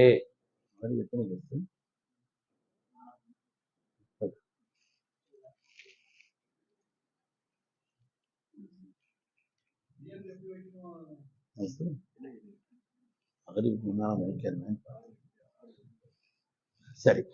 அல்லாஹும்ம இன்னி உரீதுல் ஹஜ்ஜ ஃபயஸ்ஸிர்ஹு லீ ஃபதகப்பல்ஹு மின்னி. அரபில தான் சொல்லணுங்கிறதெல்லாம் இல்லை, நமக்கு தெரிந்த எந்த மொழியிலும் சொல்லலாம். யா அல்லாஹ், ஹஜ்ஜை நான் நாடி நியத்து செய்கிறேன், இது எனக்கு லேசாக்குவாயாக, கபூல் செய்வாயாக, இதை லேசாக்கி கபூல் செய் அப்படின்னு நீயத்து வச்சுக்கிறோம். நீயத்து வச்ச உடனே ஒரு 3 தடவை தல்பியா சொல்லணும். எப்போ தல்பியா சொன்னாலும் 3 தடவை சொல்லி முடித்ததுக்கு பின்னால் ஒரு தடவை சலவாத்து சொல்லிக்க. குறைஞ்சபட்சம் என்ன செய்யணும், சலவாத்தையும் சேர்த்து சொல்லிக்க. சலவாத்து சொல்லிட்டு, யா அல்லாஹ், உன்னுடைய கோபத்திலிருந்து என்னை பாதுகாத்து விடு, உன்னுடைய பொருத்தத்தை எனக்கு தான். அல்லாஹும்ம இன்னி அஸ்அலுக ரிலாக வல் ஜன்னா வ நஊது பிக மின் சுகத்திக வன்னார். இந்த துஆவை ஹதீஸ்ல இருக்குது. அதை ஓதிக்கிறது, ஒவ்வொரு தடவை இஹ்ராம் கட்டும் பொழுது ஓதிக்கிறது நல்லது. அது அரபில தான் ஓதணுங்கிறது இல்லை. யா அல்லாஹ், உன்னுடைய பொருத்தத்தை, உன்னதமான சொர்க்கத்தை ரப்பே நான் உன்னிடத்தில் வேண்டுகிறேன், அது மாதிரி உன்னுடைய கோபத்தையும் நரகத்தை விட்டும் என்னை பாதுகாத்தருள் அப்படின்னு ஒரு துஆவும் இருக்குது. அதையும் சேர்த்து ஓதிக்கிட்டா இன்னும் நல்லது. ஆக நம்ம இஹ்ராமில் ஆகிவிட்டோம். இஹ்ராமில் ஆகிவிட்ட பிறகு சில காரியங்கள் ஹராம் ஆயிடும். எல்லாத்தையும் விட முதலாவது காரியம், முதலாவதா வச்சுக்கிறேன் இந்த விஷயம், நீ சொன்ன ஞாபகப்படுத்துகிறேன். இஹ்ராமில் இருக்கும் பொழுது நம்மிடத்தில் வரக்கூடிய அந்த கெட்ட குணங்களோ செயல்களோ நம்முடைய வாழ்க்கையில சீக்கிரம் மாறாது. இஹ்ராமில் இருக்கும் பொழுது சூஃபியாக்கள் நமக்கு சொல்லி தரக்கூடிய செய்தி, இஹ்ராமில் இருக்கும் பொழுது தேவையில்லாத பேச்சுக்களை பேசிக்கிட்டு அலையிறோம்னா இஹ்ராம் முடிஞ்ச பிறகு தான் பார்த்துட்டு இருப்போம். இஹ்ராமில் இருக்கும் பொழுது எல்லா உயர்ந்த குணங்களையும் பற்றி கொள்ள வேண்டும், எல்லா நல்ல செயல்களையும் பற்றி கொள்ள வேண்டும். இஹ்ராமில் இருக்கும் பொழுது எல்லா தீய குணத்திலிருந்தும் தீய செயல்களிலிருந்தும் நம்மை பாதுகாத்துக் கொள்ள வேண்டும். எஹ்ராமில் இருக்கிறேன்னு நம்முடைய மனதில் ஆட பதிய வைத்துக் கொண்டு அதனுடைய கண்ணியத்தை நம்முடைய கல்வியிலே உண்டாக்கி கொண்டு, அதனால இப்ப இதுதானே ஹராம மற்றதெல்லாம் செய்யலாம் அப்படிங்கிறதெல்லாம் இல்லை. சொல்லப்பட்ட இந்த விஷயம் தானே கூடாது, மற்றதெல்லாம் செய்யலாம் போல் தெரியுது அப்படிங்கிறதெல்லாம் இல்லை. எது நம்முடைய மனதை உறுத்துகிறதோ, மகா கபி சொதரி, உன்னுடைய மனதில் எதுவெல்லாம் உறுத்தலை தருகிறதோ அதை விட்டு விலகிக்கொள்னு சொன்னாங்க இல்லையா சல்லாசன்னா. அதனால மனசை உறுத்தக்கூடிய காரியங்களை எல்லாம் நம்ம செய்யக்கூடாது. தேவையில்லாத வேலைகள்லாம், உதாரணமா தேவையில்லாத வேலைன்னு சொல்றேன், உதாரணத்துக்கே சொல்றேன், யாரும் தப்பா இது பண்றதுன்னு சொல்லல. ஹஜ்ஜில் எஹ்ராம்ல இருக்கும் பொழுது அரஃபாவில் என்ன செய்யறாங்கன்னா, எவ்வளவு முக்கியமான நேரம் அரஃபாவுடைய நேரம்ங்கிறது. அங்க சில நேரங்கள்ல நமக்குள்ள பொருள்கள் கிடைக்கும், கூடு கிடைக்கும், இதெல்லாத்தையும். ஆனா நன்மையை நாடி பெரிய பெரிய பெரிய பெரிய வண்டிகள் 2 தண்ணி நேரத்தை விளம்புவாங்க. ஒரு இதுல பார்த்தா ஐஸ்கிரீம் அந்த இது ஏத்துறாங்களே கண்டெய்னர்ல 2 கண்டெய்னர் ஐஸ் கண்டெய்னர், விதவிதமான ஐஸ், அப்படி பெரிய விலை கொடுத்து வாங்கக்கூடிய அளவுக்குள்ள தரமான ஐஸை கொடுக்குறாங்க. நமக்கு போற இடத்துல ஒரு ஐஸ்கிரீம் கிடைச்சிச்சு, வாங்கிக்கிற வேண்டியதுதான். இங்க என்ன செய்யறதுன்னா, ஏறாம் துணி, நீ அந்த ஓரத்தை பிடி, நான் அந்த ஓரத்தை பிடிக்கிறேன். அவர் அங்கிருந்து தூக்கி வீசுறார். மொத்தத்துல என்ன ஏறாம் துணியில விழுது, எல்லாத்தையும் கூட்டு கொண்டு இங்க சதக்கா. யாரு கேட்டா? இங்க எல்லாருக்கும் என்ன செய்ய, நான் ஐஸ்கிரீம் வாங்கிட்டு இருந்தேன், நீங்க வாங்க, நீங்களும் வாங்க, உங்க ஏறாம் துணியை பிடிங்க, 2 அங்க போறது. இந்த வேலையெல்லாம் வைக்கக்கூடாது. நம்ம யார்ட்டையும் தேவையாகிறதுக்காக நம்ம போகல. அங்க நம்ம ரப்பு தான் நமக்கு தேவை. இருக்கிறத கொண்டு பொருந்திக்கிறணும். போறோம், தாகம் எடுக்குது, தண்ணி விளம்புறாங்க, நமக்கு தண்ணி ஒரு பாட்டு கிடைக்குது, வாங்கிக்கலாம். நமக்கு பசிக்குது, சாப்பாடு விளம்புறாங்க, நமக்கு தேவையா இருக்குது, அது வாங்கிக்கலாம். இல்ல நான் போய் வாங்கி சதக்கா செய்ய போறேன், அத்தனை அவர் செய்துட்டு இருக்காரு, அது நமக்கு அந்த வேலை இல்லை. நமக்கு ஒரு தேவையா இருக்குது, கொடுக்குறாங்க, மோர் கொடுப்பாங்க, ஐஸ்கிரீம் விளம்புறாங்க, தண்ணி விளம்புறாங்க, சாப்பாடு விளங்குறாங்க. எந்த இடத்துல அட்ரஸ் எல்லாம் கரெக்டா சொல்லிருங்க அப்படின்னு கூடாது. அப்படி விளம்புவாங்க அரபாவுல. நாம அதை தேடி பின்னால் அடையக்கூடிய ஒரு நிலையோ அப்படிலாம் வந்துடக்கூடாது. அந்த இடத்துல எல்லாம் குறிப்பா அதுக்காக சொல்றேன், எஹ்ராம் இருந்தா இது மட்டும் தானே நீங்க அப்படி தப்புன்னு சொன்னீங்க, இதெல்லாம் சொல்லலையா அப்படி சொல்லக்கூடாது. எதுவெல்லாம் நம்முடைய மனதில் உறுத்தலை உண்டாக்குறது, அப்படிப்பட்ட சின்ன விஷயங்கள்ல இருந்து கூட வேண்டுதலாக இருக்கு. ஹைர், நம்ம அங்கிருந்து பெறப்பட்டு மினாவுக்கு கூட்டு போயிடுவாங்க. நம்மளை மினாவுக்கு கூட்டு போனா 8 அன்னைக்கு சமயத்துல காலையிலேயே போய் சேர்ந்துருவோம். சமயத்துல என்ன செய்வோம், மத்தியானமும் ஆயிரும், மினாவில கூட்டு போய் சேர்த்துருவோம். மினாவில இருந்து அங்க தனி அமல்கள் அப்படிங்கிறது இல்லை. அங்க ஜமாத்தா தொழுகை நடக்கும். ஒருத்தர் இல்லைன்னு சொன்னா இருக்கிற ஆட்கள்ல ஒரு ஆலிம்கள் யாரா இருந்தா அவங்கள தொழுகையா இமாம செய்யறதுக்கு வச்சுக்கிறணும், அங்க இருக்கு. அடுத்த நாள் 9ஆம் நாள், அதான் முக்கியமான நாள். இங்க இருந்து என்ன செய்யணும், 9ஆம் நாள் அங்க நம்ம அரஃபாவுக்கு போகணும். சமயத்தை நைட்டே பெறட்டு போக சொல்லி மாலிம்கள் சொன்னாங்கன்னா பெறட்டு போயிடணும், ரெடியாகி போயிடணும். பெரும்பாலும் சுபு தொகுத்து போக சொல்லுவாங்க, போயிடணும். இதுதான் அந்த நேரத்துல கொஞ்சம் கவனமா இருந்து அந்த காரியத்தை செய்யும். சுப்ஹானல்லாஹ், மினாவில இருந்து அரஃபாவுக்கு போற நிலைகள்ல ஒவ்வொரு வருஷமும் எனக்கு ஏற்பட்ட அனுபவங்கள் அப்படின்னு பார்த்தா நிறைய விஷயம். ஒரு தடவை நான், என்னுடைய துணைவியா, என்னுடைய மனைவி, என் மாமா, என் மாமி எல்லாரும் ஹஜ்ஜுக்கு வந்திருந்தாங்க. நம்ம ஊர்ல ஐதலீஸ் வந்திருந்தாங்க, நானும் வந்திருந்தேன். இப்போ ஐதலீஸ் அந்த வருஷம் தான் முதல் வருஷம் வர்றாங்கன்னு நினைக்கிறேன். அதனால அசத்துட்டு நான் சொன்னேன், பஸ்ல முதல் பஸ்ல நீங்க போங்க, என் மாமாவுக்கும் அவருக்கு ரொம்ப நெருக்கம். அப்ப அதனால நான் சொன்னேன், என் மாமா, மாமி, ஒய்ஃபு எல்லாரும் வர்றாங்க இல்லையா, நீங்க அந்த பஸ்ஸை முதல்ல கூட்டு போயிருங்க, ஒரு ஆலிமா அதுல போறோம். 2வது பஸ் வருது, அதுல நான் என்ன செய்யறேன் வர்றேன்னு சொல்லி 9ஆம் நாள் காலையில சுபு தொழுத உடனே மினாவில இருந்து பெறப்படும் பொழுது அந்த பஸ் அனுப்பிச்சுட்டு நாங்க 2வது பஸ் போறோம். 2வது பஸ் நாங்க போய் சேர்ந்தா ஒரு அரை மணி நேரத்தை அந்த இடத்துல போய் சேர்ந்துட்டோம். முதல்ல உள்ள பஸ்ஸை காணல, முதல் பஸ் வரல. முதல் பஸ் வரலன்னா 8 மணி ஆச்சு, 8, 8:30 ஆச்சு, 9 ஆச்சு, 9:30 ஆச்சு, 10 ஆச்சு, 10:30 ஆச்சு, 11 ஆச்சு, 12 ஆயிடுச்சு. 2 ரக்காத் தொழுதேன். யா அல்லாஹ், இங்கதான் ஆதமே ஹவ்வாவையும் சேர்த்து வச்சேன்னு வருது. எங்க 2 பேரையும் பிரிச்சு வச்சிடாத ரப்பே. ஒரு கதையும் நடக்காது, ஒரு வேலையும் ஒழுங்கா நடக்காது. அதனால ரப்பே நீ எங்களை பிரிச்சு வச்ச அப்படின்னு ரொம்ப கவலைப்பட்டு துவா செய்துட்டு அதுக்கு பிறகு இருந்தா அந்த பஸ் வந்துச்சு. வந்தா ஒவ்வொரு ஆட்கள் முகத்தையும் பார்க்கணுமே, சுப்ஹானல்லாஹி ஜல்ல ஜலாலு. அவங்களுக்குள்ள கோபம்லாம் என்னன்னா, காலையில ஏத்துன அந்த பஸ்ல எங்கேயும் ஒரு சுயதேவை கூட இறக்காம மக்காவை 8, 9 தடவை சுத்தி இருக்கிறா பஸ், எங்கனே இறக்கவே இல்லை அப்படின்னு அவங்க வந்தவொடனே அதைத்தான் பெருசு சொல்றாங்க. அவசரமா எங்களுக்கு பல விதமான தேவைகள் இருந்துச்சு, எங்கேயும் இறக்க மாட்டேங்கிறான் அப்படி அப்படின்லாம் சொன்னாங்க. முடிஞ்சு போச்சு. இன்னைக்கு உள்ள நேரத்துல இந்த நேரம் இது ஒரு வாய்ப்பு, அதனால அதை மகத்துவமா கருதணும் அப்படிங்கிறத சொல்லி அவங்களுக்கு அதை பற்றி உண்டான விளக்கங்களை சொல்லி அதுக்கு பிறகு அமல்களை ஈடுபட்டாங்கன்னு வைங்க. அப்படி ஒரு வருஷம் இஸ்மாயில் இருக்கும் பொழுது மினாவில இருந்து எல்லாரும் பஸ்ல ஏறி உட்கார்ந்தாச்சு. பஸ் பெறட போகுது. பஸ் பெறப்பட போற நிலையில நான் அவர் வரணுமா, நான் ஒரு தடவை பார்த்துட்டு வர்றேன், வேற யாரும் டென்ட்ல இருக்கிறாங்க அப்படி எல்லாம் பார்த்துக்கிட்டு ஆட்களை ஏற்றுவாங்க. அப்படியே பார்த்துட்டு இருக்கும் பொழுது அசத்து நான் போய் ஒண்ணுக்கு போயிட்டு ஒதுச்சிட்டு வந்துடுறேன்னு செல்லு கில்லு எல்லாத்தையும் என் கையில கொடுத்துட்டு அவர் ஒண்ணுக்கு போயிட்டேன். அவன் ஒண்ணுக்கு போயிட்டு வர்றதுக்கு அவர் ஒண்ணுக்கு போயிட்டு வர்றதுக்குள்ள எல்லாம் பெறப்படுட்டான். பஸ் பெறப்பட்டானா பெறப்படும் அவ்வளவு வேகமா. என்ன கொஞ்சம் ஒரு இடத்துல என்னன்னா போலீஸ் கண்ணாடி உடைச்சு போடுவான். அதனால எல்லாத்தையும் கொடுத்துட்டு அவன் போயிட்டான்னா நான் போற இந்த பஸ் தான் கடைசி பஸ். இங்க இருந்து பெறப்படுற பஸ்ல கடைசி பஸ் இதாத்தான் இருக்குது. என்ன செய்யறது? போனும் எங்கிட்ட இருக்குது. போன் எல்லாம் அவ போன் உட்பட எல்லாம் எங்கிட்ட இருக்குது. போனு பேச முடியாது. என்ன செய்யறது அப்படின்னு பார்த்தா பஸ்ஸும் கடைசி பஸ். என்ன செய்யறது? அந்த டென்ட்ல வந்து எப்படி சேர்றது குறிப்பிட்ட அந்த டென்ட்ல. ஆனா ரோட்ல ஓடி வந்திருக்கிறாங்கள வந்தாச்சுன்னு சொன்னா வேற ஒரு டிராவல்ஸ், அவங்களும் இதே டென்ட்டினுடைய இதே மாலியம் நம்பர் இதே நம்பர். அப்படி ஒரு பஸ்ல நின்னா பஸ் நிப்பாட்ட மாட்டேங்கிறான். முன்னால போய் நின்ட்டாப்ல கை காட்டிட்டு என்ன இருந்தாலும் சரி முன்னால போய் நிக்கிறவன அவர் அந்த பஸ்ல வர்ற டிராவல்ஸுடைய பொறுப்பாளர், ஏங்க இது உங்க இது இல்ல அப்படி இப்படின்னு சொல்லி எனக்கு நீங்க அங்க கொண்டு இறக்கி விட்டுருங்க நான் பாத்துக்கிறேன்னு சொல்லி ஒரு மாதிரி பஸ்ல ஏறி நாங்க பஸ்ல வந்தாச்சுன்னா எங்களுக்கு முன்னால வந்து டென்ட் நிக்கிறாங்க. எங்களுக்கு முன்னால இந்த டென்ட்ல வந்து நிக்கிறாங்க. இதான் நடக்கும். இப்படிலாம் பல நிலைகள் இருக்கும். சின்ன சின்ன சின்ன விஷயங்கள்ல சில கூடுதல் குறைவுகள் இருக்கும். அதெல்லாம் நம்ம என்ன செய்யணும்? சவுறு செய்துக்கலாம். லட்சக்கணக்கான ஹாஜிகள் ஒரு இடத்திலிருந்து இன்னொரு இடம் பெயரும் பொழுது இப்படி எல்லாம் அதுக்காண்டி சொல்ல வர்றது அனுபவமான சில காரியங்கள். 9 அன்னைக்கு அரஃபால போயிட்டோம். பகல்ல நமக்கு ஒரு வேலையும் கிடையாது. பகல்ல என்ன செய்யணும்? வாய்ப்பு இருந்தா குளிக்கணும், இல்ல நல்ல படுத்து கொஞ்ச நேரம் தூங்கிறோம். காலையில் அந்த லோகர் வர உள்ள ஒரு நேரம் இருக்குது இல்லையா? அரஃபால அந்த இடத்துல அந்த நேரத்துல ஒண்ணும் இல்லை.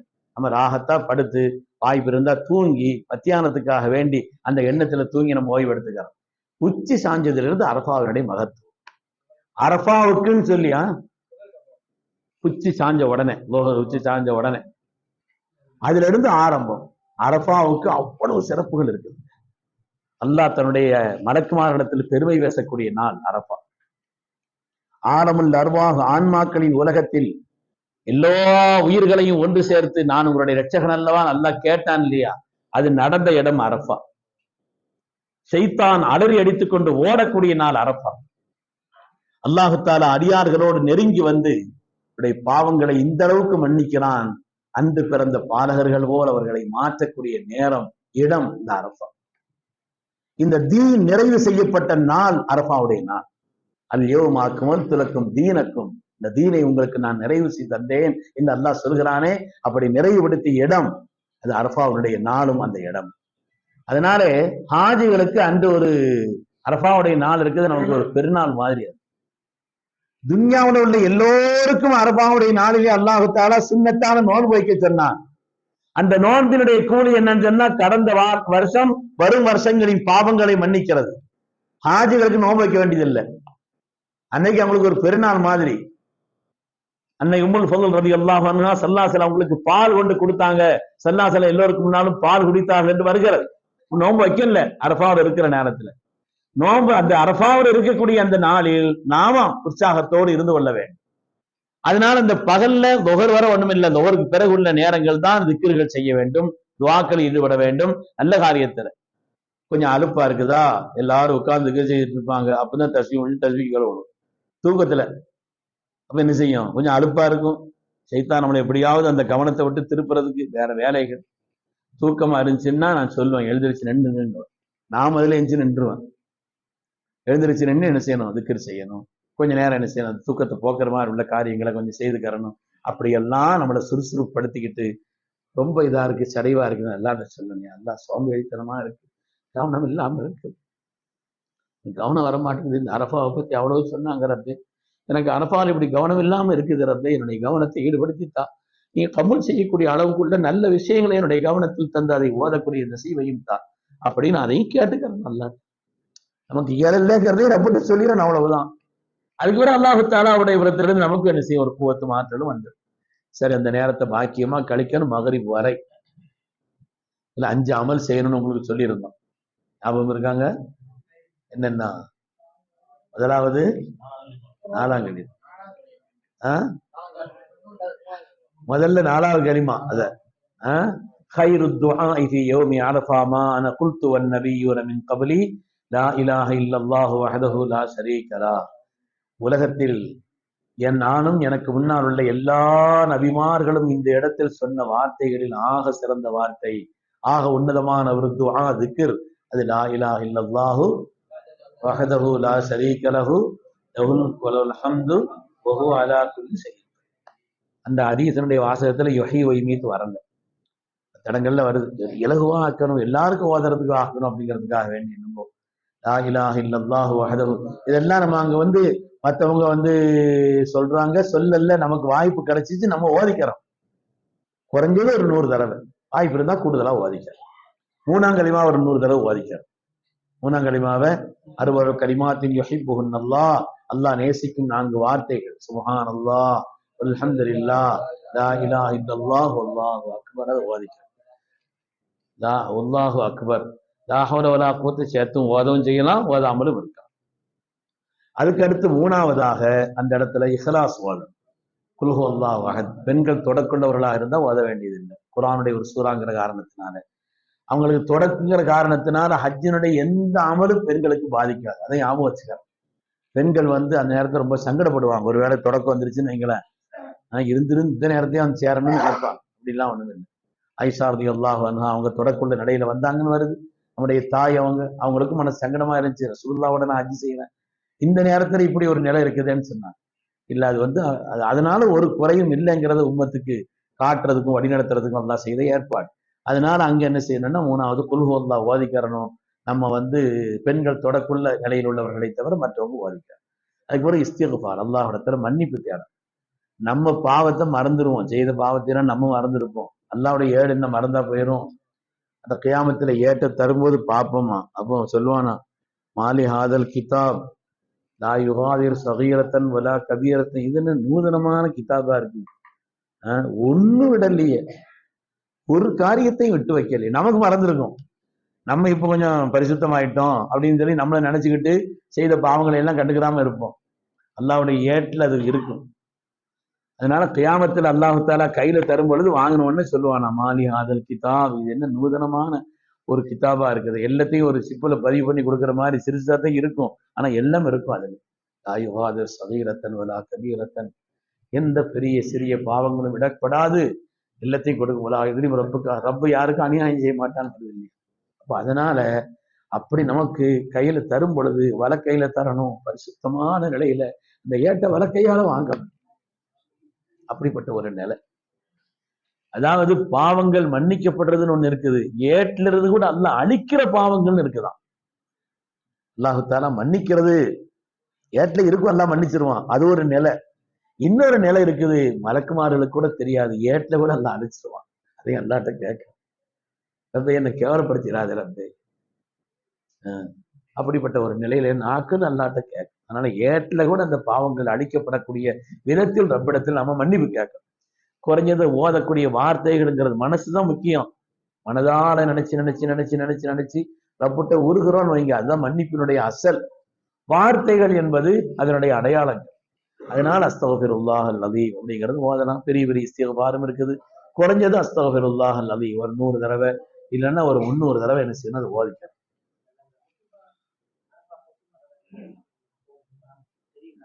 அரஃபாவினுடைய குத்துபா அங்க மஸ்ஜித் நபீராவில் நடக்கும். அன்னைக்கு இமாம் குத்துபா ஓதுவாங்க. அதை கேட்கறதுக்காக வேண்டி யாரும் போகக்கூடாது.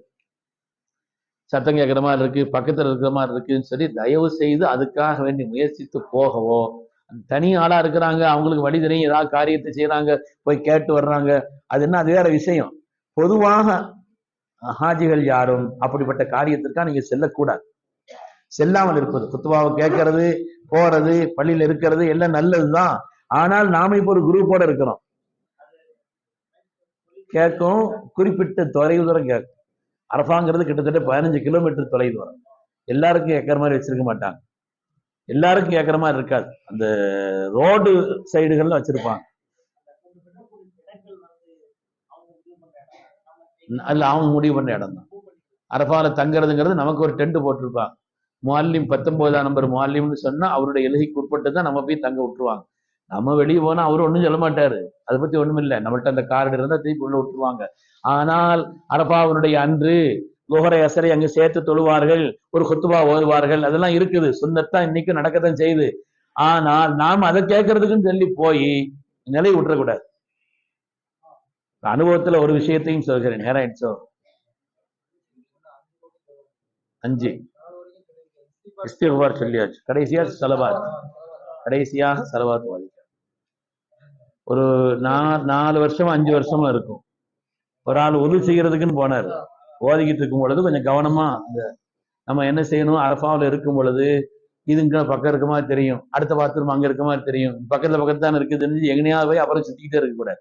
நாங்க எல்லாரும் உட்கார்ந்து திக்ர் செய்துட்டு இருக்கிற நேரத்தை அவர் எழுந்திரிச்சு போனார். போயிட்டு அதுக்கு பிறகு இந்த பாத்ரூம் கொஞ்சம் கூட்டமா இருக்குதுன்னு சொல்லி அடுத்த பாத்ரூமுக்கு போவோம்னு அங்க போனார். அங்க போனா அங்க கொஞ்சம் கூட்டமா இருந்திருக்குது, இந்த பக்கத்துல தான் தெரியுதுன்னு அங்க போயிட்டார். திருப்பி வர்றதுக்கு தெரியாது. எல்லாம் துவாலாம் முடிஞ்சு அவர் வர்றதுக்கு முன்னால எல்லாம் முடிந்து பெறப்பட்டு போறதுக்காக நிலையில இருக்கிறோம். அப்பதான் வர்றேன். இவ்வளவுக்கு அரபால் இங்க கூட வந்தாரு, கூட இருந்தாரு, திக்கிற ஆரம்பிச்சாரு, எல்லாத்தையும் செய்தார். அதனால அங்க தேவையில்லாத இடங்களுக்கு போறதோ அது அப்படி இது இப்படின்னு சொல்லி ஒரு காரியத்துக்காக வேண்டி பயணப்படுறதை தவிர்த்துக்கறணும் முடிஞ்ச வர. குறிப்பாக மஸ்ஜித் நபீரால போய் குத்துபா கேட்கறதுக்காண்டி போறது, அங்க இருக்கிறது வெயில் நேரம் முதல் விஷயம். அதனால போயிட்டு நீங்க வர்றதுங்கிறது இருக்குது இல்லையா, ரொம்ப அழுத்தம் போயிடும்.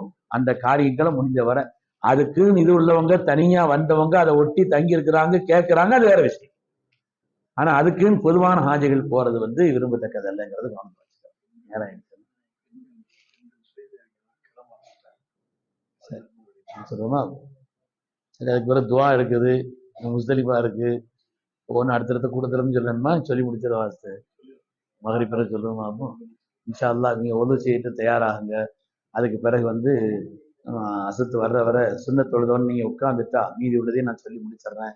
முக்கியமான உங்களுக்கு சந்தேகம் இருந்தால் நம்ம பரிமாறிக்கலாம்.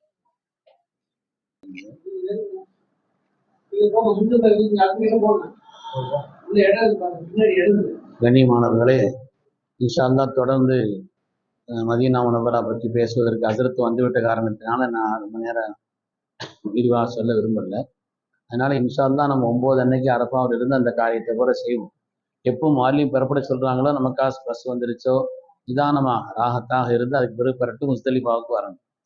அரஃபாவில் இருந்து முஸ்தலிஃபாவுக்கு வர்றதுக்கு இருக்குது, நான் ஏற்கனவே உங்கள்கிட்ட சொல்லியிருக்கிறேன், பகல் என்ன பிறையோ அதுதான் ஆத்திரிக்கை தான் பிறகுங்க. முஸ்தலிஃபாவுக்கு வரக்கூடிய இரவு, அந்த இரவு எத்தனாவது இரவு சொல்லுங்களேன், 9வது இரவு. அன்னைக்கு பிறட்டு நம்ம முஸ்தலிஃபாவுக்கு சேருவோம். சில நேரங்களில் கொஞ்சம் கூட குறைய ஆகும், நேரங்களில் வித்தியாசப்படும். சில நேரங்களில் 3/4 மணி நேரத்தில் வரலாம், சிலது 1 மணி நேரம், சிலது 2 மணி நேரம் ஆகும். அதுக்கு தகுந்த மாதிரி நம்முடைய உடல்நிலை மற்ற தேவைகளை கொஞ்சம் சரி பண்ணி வச்சுக்கலாம். முஸ்தலிஃபாவுக்கு வந்துட்டோம்னு சொன்னா, அந்த முஸ்தலிஃபாவினுடைய இரவு இருக்குது லைலத்துல் கத்ரை பாக்கியமான ஒரு இரவு. அதனால நமக்கு அலுப்பு இருக்கதான் செய்யும். பகல் ஊரா நம்ம என்ன செய்யிருக்கிறோம், அமல் செய்திருக்கிறோம், முடிச்சிருக்கிறோம், அலைச்சல் இருக்குது அப்படிங்கிற காரணத்தினால கொஞ்சம் அலுப்பா இருக்கும். நம்ம அங்கு முஸ்தலிஃபாவில் செய்ய வேண்டிய அமல்கள், அரஃபாவில் என்ன செய்தோமோ அந்த அமல்களை முடிஞ்ச வர ஒரு 5 இதுக்கு சொன்னோம் இல்லையா, அதுல எவ்வளவு முடியுமோ அந்த அளவுக்கு நம்ம செய்துட்டு முஸ்தலிஃபாவுக்கு வந்தவொடனே செய்ய வேண்டிய முதல் வேலை மகரிபையும் இஷாவையும் சேர்த்தோணும். முஸ்தலிஃபாவில் வந்தவொடனே செய்ய வேண்டிய முதல் வேலை மகரிப் இஷா சேர்த்தோணும். அப்புறம் அங்க மினாவுல கற்களை எரிவதற்காக வேண்டி இங்க கல்லை பொறுக்கிக்கிறோம். ஆனா கற்கள் சிலது பாக்கெட் போட்டு அப்படியே கொடுக்குறாங்க, அதை கூட நம்ம வாங்கிக்கிறலாம். தேவைப்பட்ட அங்கே கற்கள் இருக்கும், சுமாரான அளவுக்கு உள்ள பொடியா இருக்கு கற்களா பார்த்து நம்ம கற்கள் பொறுக்கிக்கிறோம். 13வது நாள் வரை இருந்தா 70 கல் தேவைப்படும். நம்ம 70 கல் எடுத்து வச்சுக்கிறோம், யாராவது இல்லைன்னா கொடுத்துக்கறலாம், தேவை நமக்கு முடிஞ்சு போச்சுன்னா மிச்சத்தை போட்டுக்கறலாம். அதனால ஒரு 70 கல் வச்சுக்கிறோம். அதுக்கு பிறகு ஓத வேண்டியதுகள்லாம் ஓதிட்டு அதுக்கு பிறகு துவாக்கள் செய்துட்டு ஓய்வு எடுக்கணுங்கிற மாதிரி இருக்குதுன்னா ஓய்வு எடுத்துக்கிறோம். முஸ்தலிஃபாவை பொறுத்தவரையில ஒரு திறந்த வெளிதான், அது திறந்த வெளி மைதானம் தான். எந்த விதமான வேற கூடாரமோ அது ஒதுங்கிறதுக்கு உண்டான ஒரு நிலையோ அப்படின்லாம் ஒண்ணும் இல்லை, ரோடு அப்படி இப்படிதான் இருக்கும். நம்ம கொண்டு இருக்கக்கூடிய பெட்ஷீட்டுகள் அது ஏதாவது விரிச்சு அங்கே தொழுதுட்டு அங்கே கொஞ்சம் நேரம் சாஞ்சுக்கிறோம். அல்லாஹுடைய அப்துங்கிறத வெளிப்படுத்துறதுக்கு உண்டான ஒரு சரியான இடம் முஸ்தலிஃபா தான். ரப்பினுடைய அப்தியத்தை வெளிப்படுத்துற இடம். எல்லாரும் அங்கே பார்க்கும்பொழுது பார்ப்போம், எல்லாரும் என்ன செய்வாங்க, பெரிய பெரிய பெரிய பெரிய நிலையில பெரிய நாடுகள்ல இருந்து வந்தவங்க பெரிய பெரிய பஸ்ஸுகள்ல அப்படிலாம் இறங்கினாலும் கூட அங்க பார்த்தா எல்லாரும் ஒன்னா தான் என்ன செய்யணும், அங்க படுத்திருக்கக்கூடிய அந்த நிலை. அப்ப அந்த முஸ்தலிஃபாவுல அந்த நைட் நேரத்தினுடைய அமல்களை முடிச்சுட்டு காலையில சுபு வாங்க சொல்றதுக்கு முன்னால உது செய்துட்டு தயாரா இருந்துக்காரு. ஹஜ்ஜை தொழுதுட்டு சுபு தொழுத உடனே தொழுது முடிச்சுட்டு அதுக்கு அடுத்து நம்ம மினாவுக்கு போவோம். அது 10ஆம் நாள். மினாவுக்கு நம்ம போறோம் இல்லையா, போறதுக்கு உண்டான நிலையில நடந்தே அங்கே போயிடுறது தான் நல்லது. அங்கிருந்து நமக்கு வந்து ஒரு அதிகபட்சமா ஒரு 3 கிலோமீட்டர் இருக்குன்னு வைங்க, அதிகபட்சமா சொல்றாங்க. நம்முடைய டென்ட் அதுக்கு முன்னாலே கூட வந்துடலாம். அதனால மினாவை நோக்கி கல்லறியக்கூடிய அந்த இடத்தை நோக்கி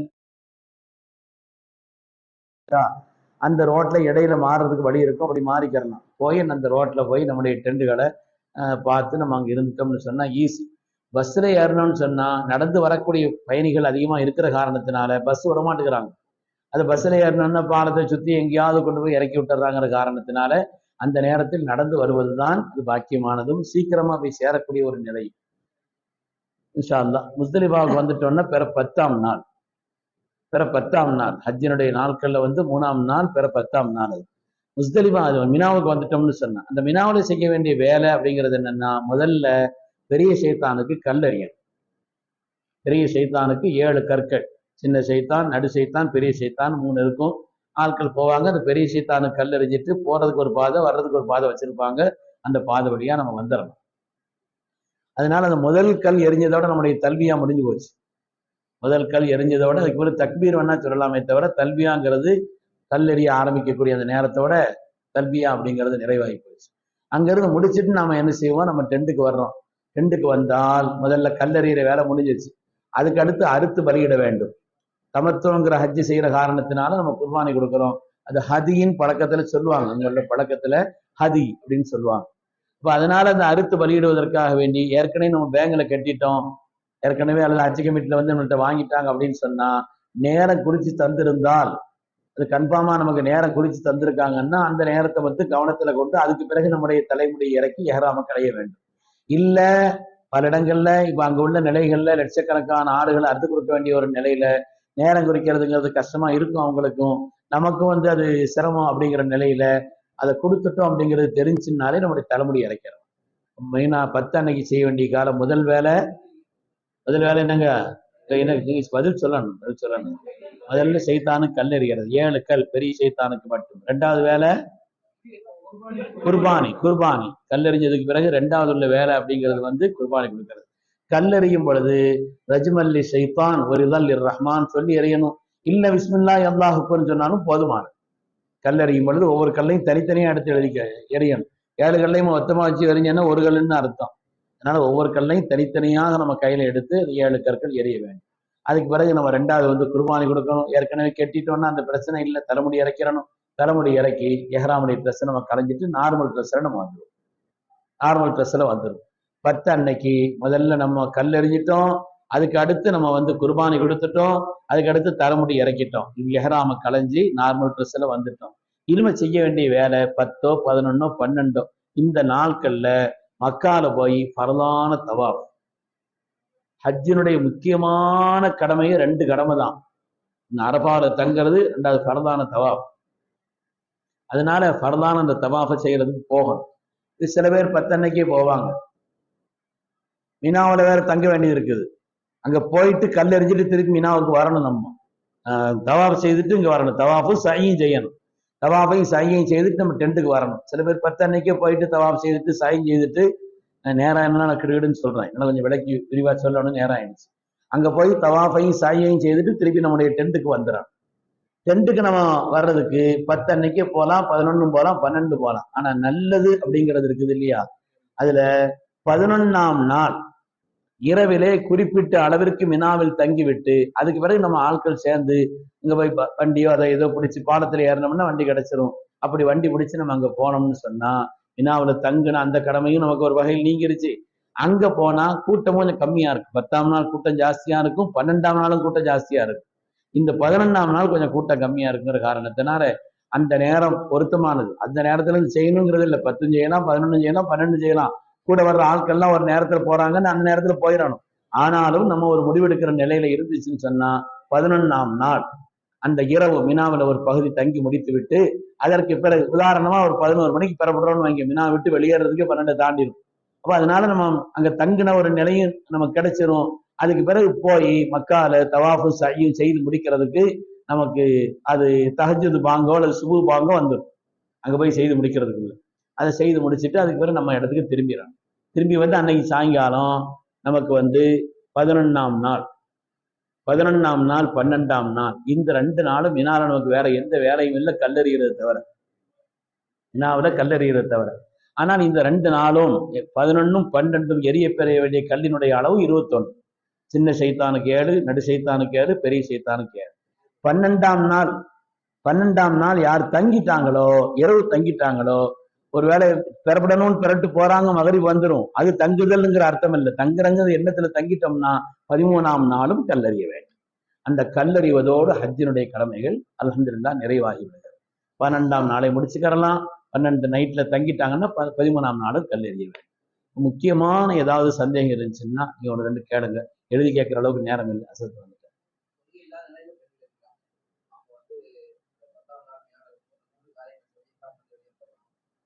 ஆமா, வெளியே 10 பெண்கள் தொடக்குள்ள நிலையில இருந்தாங்கன்னு சொன்னா 10ஆம் நாள் அவங்க கல்லறிகிறாங்க.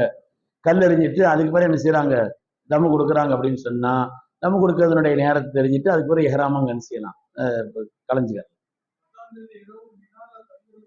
தங்குறது சொல்ல தங்கணும், தங்கதான் செய்யணும்.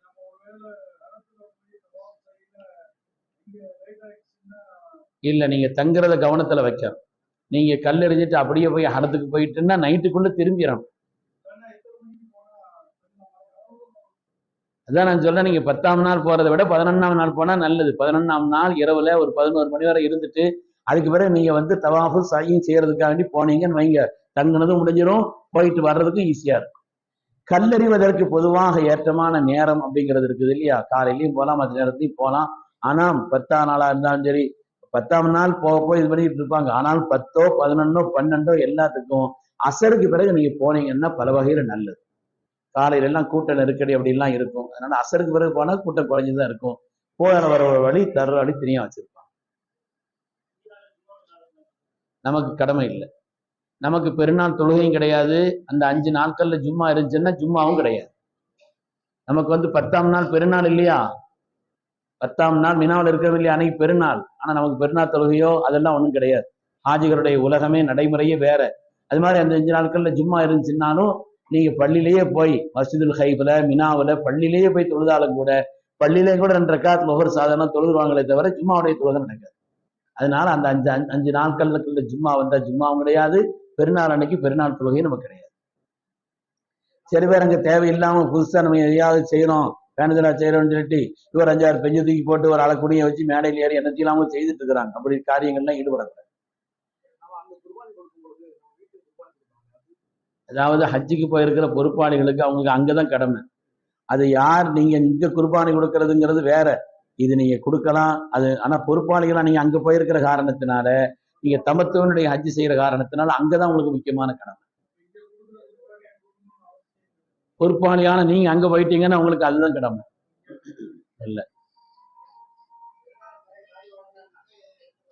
அது ஒரு முக்கியமான கேள்வி. அதாவது பெருநாள் நமக்கு வந்து பெருநாளுடைய அந்த துல்ஹஜ் மாசம் பிறந்த உடனே நகமுடியெல்லாம் களையக்கூடாது. சுண்ணத்தை யார் உதவியா கொடுக்குறாங்களோ சுண்ணத்துன்னு இருக்குது இல்லையா? ஹாஜிகளுக்கு அந்த சட்டம் கிடையாது. ஏன்னா ஹாஜிகள் எஹராமுக்கு தயாராக வேண்டியது இருக்கு. 8 அன்னைக்கு நீங்க என்ன செய்யணும், எஹராம் ஹஜ்ஜுக்காக வேண்டி எஹராம் கட்டி தயாராக வேண்டி இருக்குது. அந்த எஹராமுக்கு முன்னால நீங்க முடிவெட்டணும், நகத்தை களையணும் அப்படிங்கிற ஒரு சுண்ணத்து இருக்கிற காரணத்தினால அதை பேண வேண்டியது இல்லை. நீங்க ஹாஜிகள் இதத்தான் செய்யணும்.